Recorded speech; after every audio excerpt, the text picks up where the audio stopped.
राम जो दाता मुक्ति को संत ज पावे नाम, आनंद गुणी निधान गुरु गरीब निवाज जी। सारी संगत गज के बोलो सतनाम श्री वाहेगुरु जी।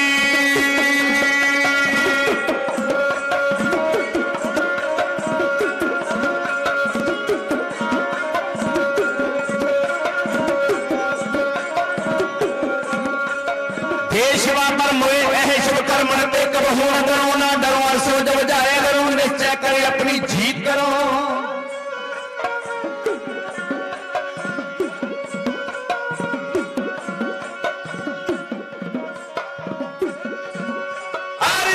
अपने ही मन को लाज हो तो जूझ में होती हो धार बड़े हथ ही रण में तर जूझ मरो।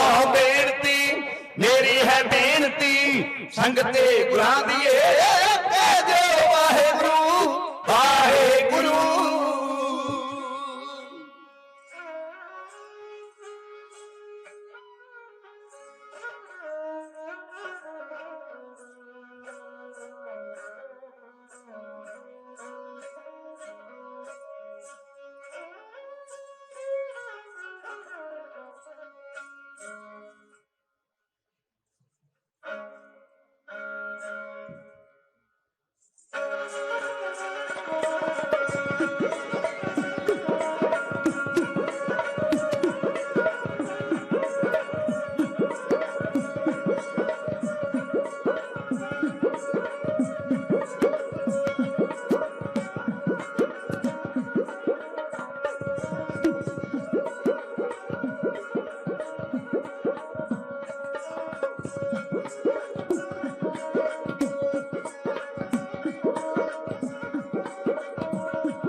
खालसे तेरी दे सुमा फटदा प्यार दा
नाम खालसे दा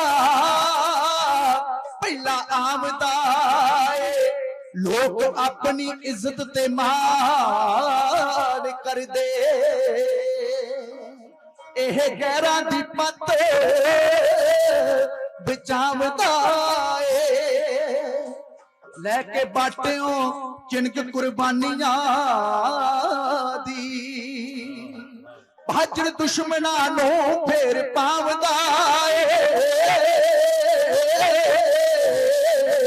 वैरी आ जाए जे चढ़ के तरसेम सिंगा फिर सुक्का ना इधरों जावदा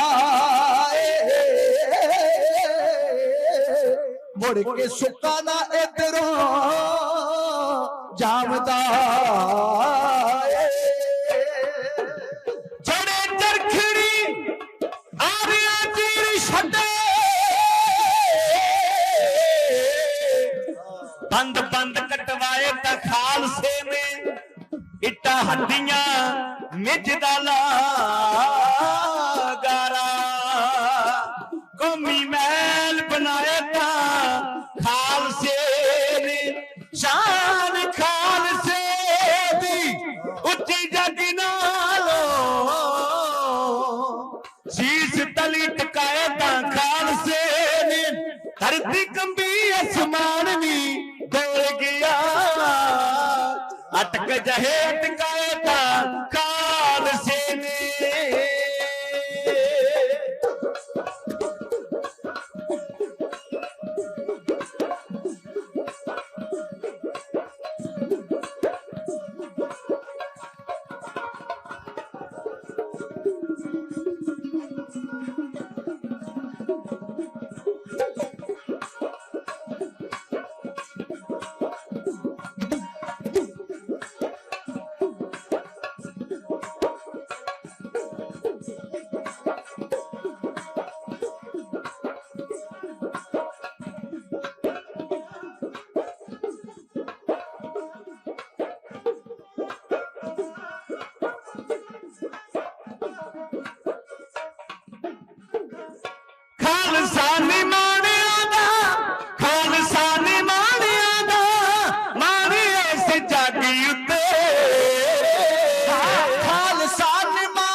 खालसा ही आसरा है खालसा ही आसरा है दुखी संसार दा खालसा ही आसरा है दुखी संसार दा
खालसे तेरी दे सुना खालसे तेरी दे सुना फटदा प्यार दा खालसे तेरी दे सुना फटदा प्यार दा खालसे तेरी दे सुना फटदा प्यार दा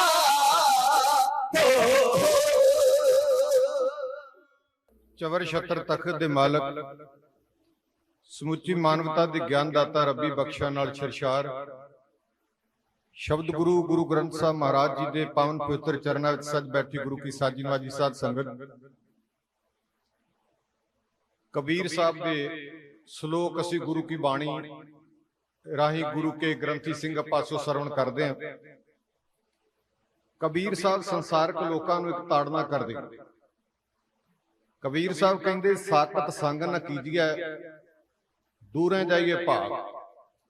ਸਾਕਤ ਦਾ ਅਰਥ ਹੈ ਦੁਰਾਚਾਰੀ, ਜਿਹੜਾ ਰੱਬ ਦੀ ਹੋਂਦ ਨੂੰ ਨਾ ਮੰਨਦਾ ਹੋਏ, ਕਹਿੰਦਾ ਹੋਏ ਰੱਬ ਨਾਮ ਦੀ ਕੋਈ ਇਸ ਦੁਨੀਆ ਉੱਤੇ ਵਸਤੂ ਨਹੀਂ, ਰੱਬ ਹੈ ਹੀ ਨਹੀਂ। ਕਬੀਰ ਸਾਹਿਬ ਕਹਿੰਦੇ ਉਹਦਾ ਸੰਗ ਨਾ ਕਰੋ, ਜੇ ਤੁਹਾਨੂੰ ਪਤਾ ਲੱਗ ਜਾਵੇ ਕਿ ਅੱਗੋਂ ਆਉਂਦਾ ਹੈ ਤੇ ਦੂਰੋਂ ਭੱਜ ਜਾਓ, ਉਹਦੇ ਨੇੜੇ ਨਾ ਜਾਓ। ਸਾਕਤ ਸੰਗ ਨ ਕੀਜੀਐ ਦੂਰੇ ਜਾਈਏ ਭਾਗ, ਬਾਸਨ ਕਾਰੋ ਪਰਸਿਆ ਤੋ ਕਛ ਲਾਗੇ ਦਾ।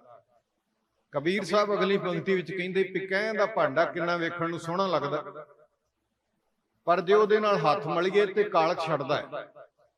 ਸਾਕਤ ਵੇਖਣ ਨੂੰ ਭਾਵੇਂ ਚੰਗਾ ਲੱਗੇ, ਪਰ ਨੇੜੇ ਗਿਆ ਉਹਦੀ ਆਤਮਾ ਨੂੰ ਕਾਲਖ ਲੱਗੀ ਹੁੰਦੀ ਹੈ, ਉਹ ਦੂਜਿਆਂ ਨੂੰ ਵੀ ਲਾ ਦਿੰਦਾ। ਇਸ ਕਰਕੇ ਸਾਖਤ ਕੋਲੋਂ, ਪਾਪੀ ਕੋਲੋਂ, ਦੁਰਾਚਾਰੀ ਕੋਲੋਂ ਦੂਰੀ ਬਣਾ ਕੇ ਰੱਖੋ। ਫਿਰ ਇੱਕ ਸੁਝਾਅ ਦਿੰਦੇ ਨੇ ਕਬੀਰ ਸਾਹਿਬ, ਇੱਥੇ ਤੇ ਸੁਚੇਤ ਕਰਦੇ ਨੇ ਨਾ, ਵਰਜਦੇ ਨਹੀਂ ਵੀ ਆਹ ਕੰਮ ਨਹੀਂ ਕਰਨਾ। ਹੁਣ ਕਬੀਰ ਸਾਹਿਬ ਇੱਕ ਸੁਝਾਅ ਦਿੰਦੇ ਨੇ, ਕਹਿੰਦੇ ਸੰਤ ਕੀ ਗੈਲ ਨਾ ਛੋਡੀਐ, ਰੱਬ ਦੇ ਪਿਆਰੇ ਦਾ ਰਸਤਾ ਨਾ ਛੱਡੋ। ਸੰਤ ਕੀ ਗੈਲ ਨਾ ਛੋਡੀਏ ਮਾਰਗ ਲਾਗਾ ਜਾਓ, ਉਸ ਰਸਤੇ ਤੇ ਤੁਰੇ ਚਲੋ। ਜਦੋਂ ਸੰਤ ਨਾਲ ਮਿਲਾਪ ਪੈਦਾ ਹੋ ਗਿਆ ਨਾ, ਪੇਖਤ ਹੀ ਪਨੀਤ ਹੋਏ। ਪੇਖਤ ਤੋਂ ਭਾਵ ਵੇਖਣਾ, ਪਨੀਤ ਤੋਂ ਭਾਵ ਸਵੱਛ ਹੋ ਜਾਣਾ।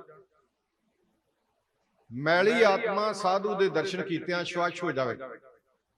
ਪੇਖਤ ਹੀ ਪਨੀਤ ਹੋਏ ਭੇਟਤ ਜਪੀਏ ਨਾਉ। ਵਾਰਤਾਲਾਪ ਕਰਨ ਨਾਲ, ਸਾਧੂ ਦੇ ਬਚਨ ਸੁਣਨ ਨਾਲ ਰੱਬ ਯਾਦ ਆਉਂਦਾ ਹੈ, ਪਰਮੇਸ਼ਰ ਦੀ ਯਾਦ ਵਿੱਚ ਮਨੁੱਖ ਜੁੜ ਜਾਂਦਾ।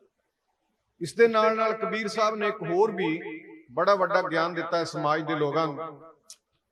ਖੇਡ ਇੱਥੇ ਆ ਕੇ ਵਿਗੜ ਜਾਂਦੀ ਪਈ, ਅਸੀਂ ਬਾਣੀ ਸੁਣਦੇ ਜ਼ਰੂਰ ਹਾਂ ਪਰ ਬਾਣੀ ਨੂੰ ਸਮਝਦੇ ਨਹੀਂ। ਸਾਡੇ ਵਿੱਚੋਂ ਬਹੁਤਿਆਂ ਨੇ ਸਾਰੀ ਜ਼ਿੰਦਗੀ ਬਾਬਾ ਕਬੀਰ ਜੀ ਦੇ ਸ਼ਲੋਕ ਸਰਵਣ ਕੀਤੇ ਹੋਣਗੇ, ਪਰ ਸਮਝਣ ਦੀ ਕੋਸ਼ਿਸ਼ ਨਹੀਂ ਕੀਤੀ। ਜਦੋਂ ਅਸੀਂ ਸਮਝਾਂਗੇ ਫਿਰ ਚੱਲਾਂਗੇ ਵੀ, ਪਰ ਜੇ ਅਸੀਂ ਸੁਣ ਹੀ ਲਿਆ, ਸਮਝਿਆ ਨਾ, ਤੇ ਚੱਲਣ ਦੀ ਕੋਸ਼ਿਸ਼ ਵੀ ਨਹੀਂ ਕੀਤੀ ਜਾ ਸਕਦੀ। ਕਬੀਰ ਸਾਹਿਬ ਕਹਿੰਦੇ ਨੇ ਸੰਸਾਰ ਵਿੱਚ ਬਹੁਤ ਘਰਾਣੇ ਨੇ, ਰਾਜੇ ਮਹਾਰਾਜਿਆਂ ਦੇ, ਅਮੀਰਾਂ ਦੇ, ਸ਼ਹਿਜ਼ਾਦਿਆਂ ਦੇ, ਪਰ ਕਹਿੰਦੇ ਜਿਹੜੀ ਕੋਲ ਵਿੱਚ, ਜਿਹੜੇ ਘਰਾਣੇ ਵਿੱਚ ਰੱਬ ਦਾ ਪਿਆਰਾ ਪੈਦਾ ਹੋ ਜਾਵੇ ਨਾ, ਉਹ ਦੁਨੀਆ ਵਿੱਚ ਭਲੀ ਹੁੰਦੀ। ਕਬੀਰ ਸਾਹਿਬ ਕਹਿੰਦੇ ਸੋਈ ਕੋਲ ਭਲੀ, ਜੇ ਕੋਲ ਹਰ ਕੋ ਦਾਸ। ਕੁਲ ਦਾ ਅਰਥ ਤੁਸੀਂ ਨਹੀਂ ਸਮਝਦੇ ਤੇ ਗੁਰੂ ਨਾਨਕ ਦੇਵ ਸੱਚੇ ਪਾਤਸ਼ਾਹ ਮਹਾਰਾਜ ਜੀ ਬੇਦੀ ਕੋਲ ਵਿੱਚ ਪੈਦਾ ਹੋਏ, ਸਾਰੀ ਬੇਦੀ ਕੋਲ ਹੀ ਭਲੀ ਹੋ ਗਈ।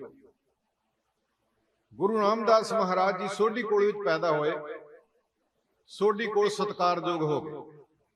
ਸੋਈ ਕੁਲ ਭਲੀ ਜੇ ਕੋਲ ਹਰ ਕੋ ਦਾਸ।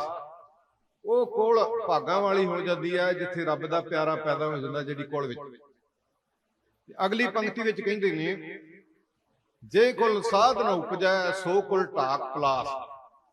ਜਿਹੜੀ ਕੋਲ ਵਿੱਚ ਰੱਬ ਦਾ ਪਿਆਰਾ ਪੈਦਾ ਨਹੀਂ ਹੁੰਦਾ, ਉਹ ਸਮਝ ਲਓ ਢਾਕ ਪਲਾਸ ਵਰਗੀ ਢਾਲ, ਕਿ ਇੱਕ ਰੁੱਖ ਦਾ ਨਾਮ ਹੈ ਜਿਹਦੇ ਪੱਤੇ ਵੀ ਨਹੀਂ ਕੰਮ ਆਉਂਦੇ, ਹਵਾ ਦੇ ਬੁੱਲਿਆਂ ਨਾਲ ਉੱਡਦੇ ਫਿਰਦੇ। ਤੋ ਜਿਹੜੀ ਕੋਲ ਵਿੱਚ ਬਾਬਾ ਜੀ ਪੈਦਾ ਹੋਏ, ਬਾਬਾ ਵੀਰ ਸਿੰਘ ਸਾਹਿਬ, ਗੱਗੋ ਬੂਏ ਵਾਲੇ ਮਹਾਂਪੁਰਸ਼, ਉਹ ਕੋਲੀ ਭਲੀ ਹੋ ਗਈ। ਬਾਬਾ ਜੀ ਨੇ ਗੱਗੋ ਬੂਏ ਨਗਰ ਵਿਖੇ ਆਪਣਾ ਜਨਮ ਲੈ ਕੇ ਉਸ ਪਿੰਡ ਨੂੰ ਹੀ ਸਤਕਾਰ ਕਾਇਮ ਕੀਤਾ ਤੇ ਨਰੰਗਾਬਾਦ ਦੀ ਧਰਤੀ ਤੇ ਉਪਕਾਰ ਕਰਕੇ ਬਾਬਾ ਵੀਰ ਸਿੰਘ ਸਾਹਿਬ ਜੀ ਨੇ ਰੱਬ ਨਾਲੋਂ ਟੁੱਟਿਆਂ ਨੂੰ ਰੱਬ ਨਾਲ ਜੋੜਿਆ, ਔਰ ਇਸ ਧਰਤੀ ਤੇ ਆ ਕੇ ਸ਼ਹਾਦਤ ਦਾ ਜਾਮ ਪੀ ਕੇ ਬਾਬਾ ਜੀ ਨੇ ਇੱਕ ਅਨੋਖੀ ਕੁਰਬਾਨੀ ਕਰਕੇ ਮੋਈ ਕੌਮ ਵੀ ਜੀਵਨ ਪਾ ਦਿੱਤਾ। ਉਹਨਾਂ ਦੀ ਪਾਕ ਪਵਿੱਤਰ ਯਾਦ ਵਿੱਚ ਹਰ ਸਾਲ ਦੀ ਤਰ੍ਹਾਂ ਆਪ ਸਤਿਗੁਰੂ ਦੇ ਪਾਵਨ ਦਰਬਾਰ ਵਿੱਚ ਜੁੜ ਬੈਠੇ ਹੋ। ਭਲੀ ਕੋਲ ਵਿੱਚੋਂ ਬਾਬਾ ਗੁਰਦੇਵ ਸਿੰਘ ਜੀ ਹੋਣਾ ਨੇ, ਉਹਨਾਂ ਦੀ ਬੰਸ ਵਿੱਚੋਂ ਤੁਹਾਡੇ ਸਹਿਯੋਗ ਨਾਲ ਬਾਬਾ ਜੀ ਦਾ ਸ਼ਹੀਦੀ ਦਿਹਾੜਾ ਮਨਾਉਣ ਦਾ ਯਤਨ ਕੀਤਾ ਹੈ। ਆਪ ਸਾਰੇ 10 ਸਾਲ ਤੋਂ ਪਹਿਲਾਂ ਬਾਬਾ ਜੀ ਦੇ ਜੀਵਨ ਬਾਰੇ ਵਿਚਾਰਾ ਸਰਵਣ ਕਰ ਰਹੇ ਸੀ। ਸਾਨੂੰ ਹੁਕਮ ਹੋਇਆ ਅਸੀਂ ਤੁਹਾਡੀ ਸੇਵਾ ਵਿੱਚ ਹਾਜ਼ਰ ਹੋਏ। ਸਾਨੂੰ ਇੱਕ ਹੁਕਮ ਵੀ ਆ ਕਿ ਬਾਬਾ ਜੀ ਦਾ ਜੀਵਨ ਤਾਂ ਅਸੀਂ ਬਾਰ-ਬਾਰ ਸੁਣਿਆ ਹੈ, ਹਰ ਵਾਰੀ ਢਾਡੀ ਜਥੇ, ਕਵੀਸ਼ਰ ਜਥੇ ਬੁਲਾਏ ਜਾਂਦੇ ਨੇ, ਉਹ ਬਾਬਾ ਜੀ ਦੀ ਜੀਵਨੀ ਤੇ ਬੋਲਦੇ ਨੇ। ਅੱਜ ਕੋਈ ਹੋਰ ਸਾਡੇ ਨਾਲ ਇਤਿਹਾਸ ਸਾਂਝਾ ਕੀਤਾ ਜਾ ਸਕੇ, ਜੋ ਜਿਹੜਾ ਪ੍ਰਬੰਧਕ ਵੀਰਾਂ ਨੇ ਹੁਕਮ ਕੀਤਾ ਉਸ ਦਾ ਆਗਾਜ਼ ਕਰਨ ਤੋਂ ਪਹਿਲਾਂ ਗੁਰੂ ਗੋਬਿੰਦ ਸਿੰਘ ਮਹਾਰਾਜ ਜੀ ਨੇ ਜਿਹੜਾ ਸਾਨੂੰ ਹੁਕਮ ਕੀਤਾ ਉਸ ਦੀ ਪਾਲਣਾ ਕਰੀਏ।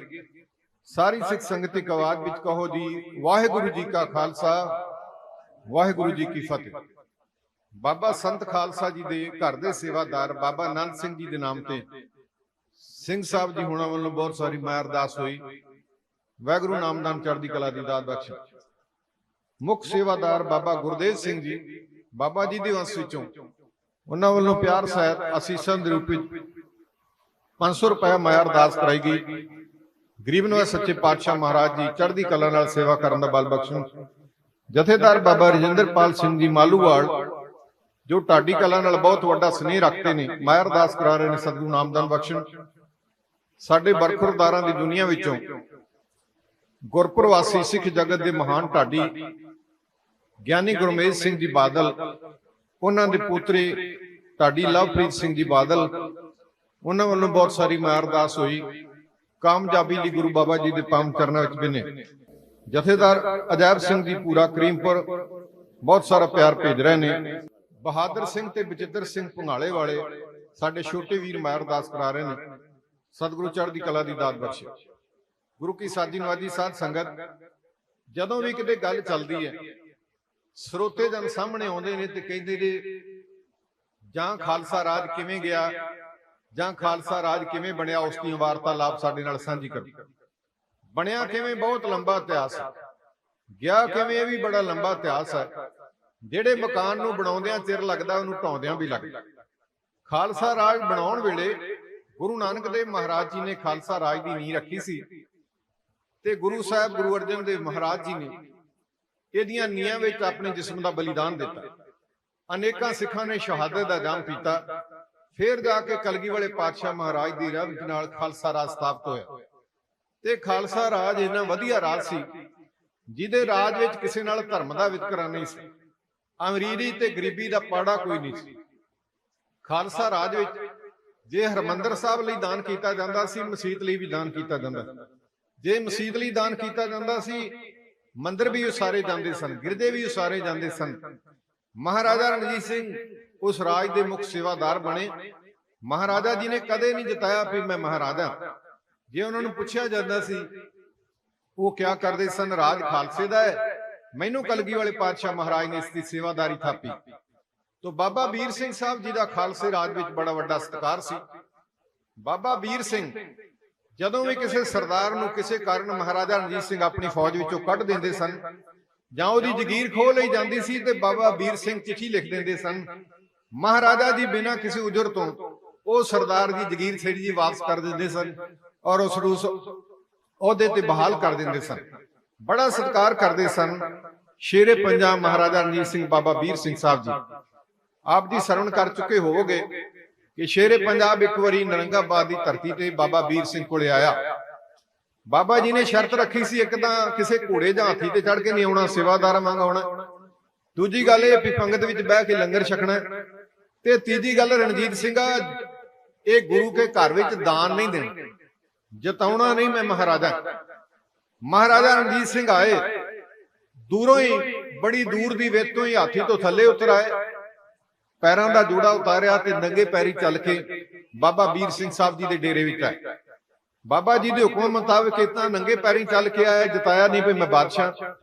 ਦੂਜੀ ਗੱਲ ਇਹ ਕਿ ਪੰਗਤ ਵਿੱਚ ਬਹਿ ਕੇ ਲੰਗਰ ਛਕਿਆ ਤੇ ਤੀਜੀ ਗੱਲ ਇਹ ਕਿ ਬਾਬਾ ਜੀ ਦੀ ਸੰਗਤ ਮੰਨਣ ਤੋਂ ਬਾਅਦ ਜਦੋਂ ਡੇਰਾ ਵੇਖਿਆ, ਕਾਨਿਆਂ ਦੀਆਂ ਛੰਨਾਂ ਵੇਖੀਆਂ, ਮਹਾਰਾਜਾ ਰਣਜੀਤ ਸਿੰਘ ਦੇ ਜੇਲ੍ਹ ਵਿੱਚ ਆਇਆ।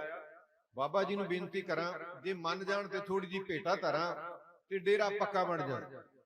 ਹੱਥ ਬੰਨ ਕੇ ਕਹਿਣ ਲੱਗੇ, ਬਾਬਾ ਜੀ ਜਿਹੜਾ ਤੁਸੀਂ ਹੁਕਮ ਕੀਤਾ ਮੈਂ ਉਸ ਦੀ ਪਾਲਣਾ ਕੀਤੀ।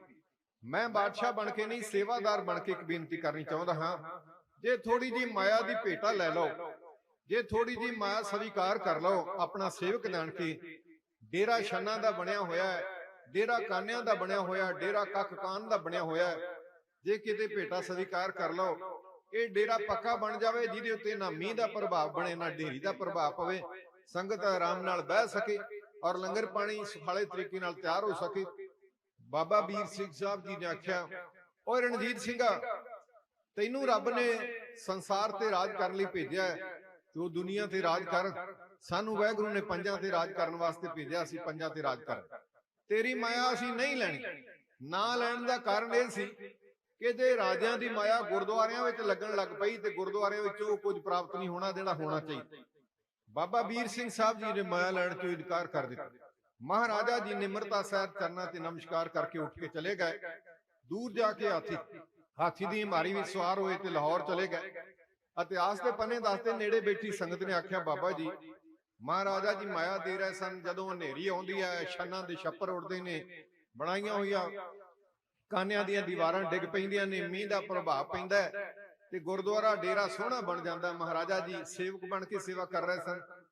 ਬਾਬਾ ਵੀਰ ਸਿੰਘ ਨੇ ਆਖਿਆ, ਜਦੋਂ ਰਾਜਿਆਂ ਦੀ ਮਾਇਆ ਗੁਰਦੁਆਰਿਆਂ ਵਿੱਚ ਲੱਗਣ ਲੱਗ ਪਵੇ ਤਕਰਾਰ ਪੈਦਾ ਹੋ ਜਾਂਦਾ। ਮੈਂ ਕਈ ਵਾਰੀ ਵਿਚਾਰਦਾ ਵੀ ਬਹੁਤੇ ਗੁਰਦੁਆਰਿਆਂ ਵਿੱਚ ਲੜਾਈ ਦੇਖਣ ਲਈ ਮਿਲਦੀ। ਇੱਥੇ ਨਹੀਂ, ਕੈਨੇਡਾ ਵਰਗੇ ਦੇਸ਼ਾਂ ਵਿੱਚ ਵੀ ਸਰਦਾਰ ਇੱਕ ਦੂਜੇ ਨਾਲ ਲੜਦੇ ਵੇਖੇ ਜਾ ਸਕਦੇ। ਕਾਰਨ ਇਹ ਕਿ ਕਿਸੇ ਦੀ ਹੱਕ ਹਲਾਲ ਦੀ ਕਮਾਈ ਗੁਰਦੁਆਰੇ ਵਿੱਚ ਲੱਗੇ, ਕਿਸੇ ਕਿਰਤੀ ਸਿੱਖ ਦੀ ਲੱਗੇ ਤੇ ਉੱਥੇ ਕਿਸੇ ਤਰ੍ਹਾਂ ਦਾ ਕੋਈ ਫਲਾਅ ਪੈਦਾ ਨਹੀਂ ਹੋਏਗਾ। ਜਦੋਂ 2 ਨੰਬਰ ਦਾ ਪੈਸਾ ਆ ਕੇ ਲੱਗੇਗਾ ਤੇ ਸੱਚੀ ਮੁੱਚੀ ਤਕਰਾਰ ਪੈਦਾ ਹੋ ਜਾਊ। ਹੇਰਾ ਫੇਰੀ ਦਾ ਪੈਸਾ ਘਰ ਲਿਆ ਕੇ ਵੇਖੋ, ਉਹ ਵੀ ਘਰ ਵਿੱਚ ਬਦਫੈਲੀਆਂ ਪੈਦਾ ਕਰ ਦੇਵੇਗਾ। ਕਿਰਤ ਦੀ ਕਮਾਈ ਵਿੱਚ ਬੜਾ ਵੱਡੀ ਸਫਲਤਾ ਤੇ ਵਾਧਾ ਹੁੰਦਾ ਹੈ। ਤੋ ਬਾਬਾ ਜੀ ਨੇ ਆਖਿਆ, ਚਿੰਤਾ ਨਾ ਕਰੋ, ਇਹ ਗੁਰੂ ਨਾਨਕ ਦਾ ਘਰ ਹੈ, ਗੁਰੂ ਨਾਨਕ ਨੇ ਆਪੇ ਉਸਾਰ ਲੈਣਾ। ਇਤਿਹਾਸ ਦੱਸਦਾ ਹੈ ਬਾਬਾ ਜੀ ਨੇ ਸੇਵਾਦਾਰਾਂ ਨੂੰ ਹੁਕਮ ਕੀਤਾ ਵੀ ਆਪਣੇ ਘਰਾਂ ਵਿੱਚੋਂ 5-5 ਇੱਟਾਂ ਪਕਾ ਕੇ ਲਿਆਓ। ਬਾਬਾ ਜੀ ਦੀ ਆਗਿਆ ਪਾ ਕੇ ਸੇਵਾਦਾਰਾਂ ਨੇ ਆਪਣੇ ਘਰਾਂ ਵਿੱਚੋਂ 5-5 ਇੱਟਾਂ ਨਾਨਕਸ਼ਾਹੀ ਪਕਾ ਕੇ ਲਿਆਂਦੀਆਂ ਔਰ ਬਾਬਾ ਜੀ ਨੇ ਡੇਰੇ ਦੀ ਉਸਾਰੀ ਕਰਵਾਈ। ਨਰੰਗਾਬਾਦ ਦੀ ਧਰਤੀ ਤੇ ਬਾਬਾ ਜੀ ਦੇ ਡੇਰੇ ਦਾ ਅੱਜ ਵੀ ਕੁਝ ਹਿੱਸਾ ਦੇਖਣ ਲਈ ਮਿਲ ਰਿਹਾ ਹੈ। ਉੱਥੇ ਕੁਝ ਐਸੇ ਛੋਟੇ-ਛੋਟੇ ਦਰਬਾਰ ਬਣੇ ਨੇ ਜਿਹੜੇ ਬਾਬਾ ਜੀ ਦੀ ਮੌਜੂਦਗੀ ਵਿੱਚ ਬਣੇ ਸਨ ਤੇ ਸੰਗਤ ਵੱਲੋਂ ਘਰਾਂ ਵਿੱਚੋਂ ਲਿਆਂਦੀਆਂ ਹੋਈਆਂ 5-5 ਇੱਟਾਂ ਨਾਲ ਬਣੇ ਸਨ। ਅੰਦਾਜ਼ਾ ਲਾ ਲਓ ਕਿ ਕਿੰਨੇ ਸੇਵਾਦਾਰ ਹੋਣਗੇ ਬਾਬਾ ਜੀ ਦੇ। ਨਾਨਕਸ਼ਾਹੀ 5 ਇੱਟਾਂ ਇੱਕ ਘਰ ਵਿੱਚੋਂ ਬਣ ਕੇ ਆਈਆਂ ਸਨ ਤੇ ਕਿੰਨੀਆਂ ਇੱਟਾਂ ਲੱਗੀਆਂ ਹੋਣਗੀਆਂ ਤੇ ਕਿੰਨੇ ਸੇਵਾਦਾਰ ਹੋਣ।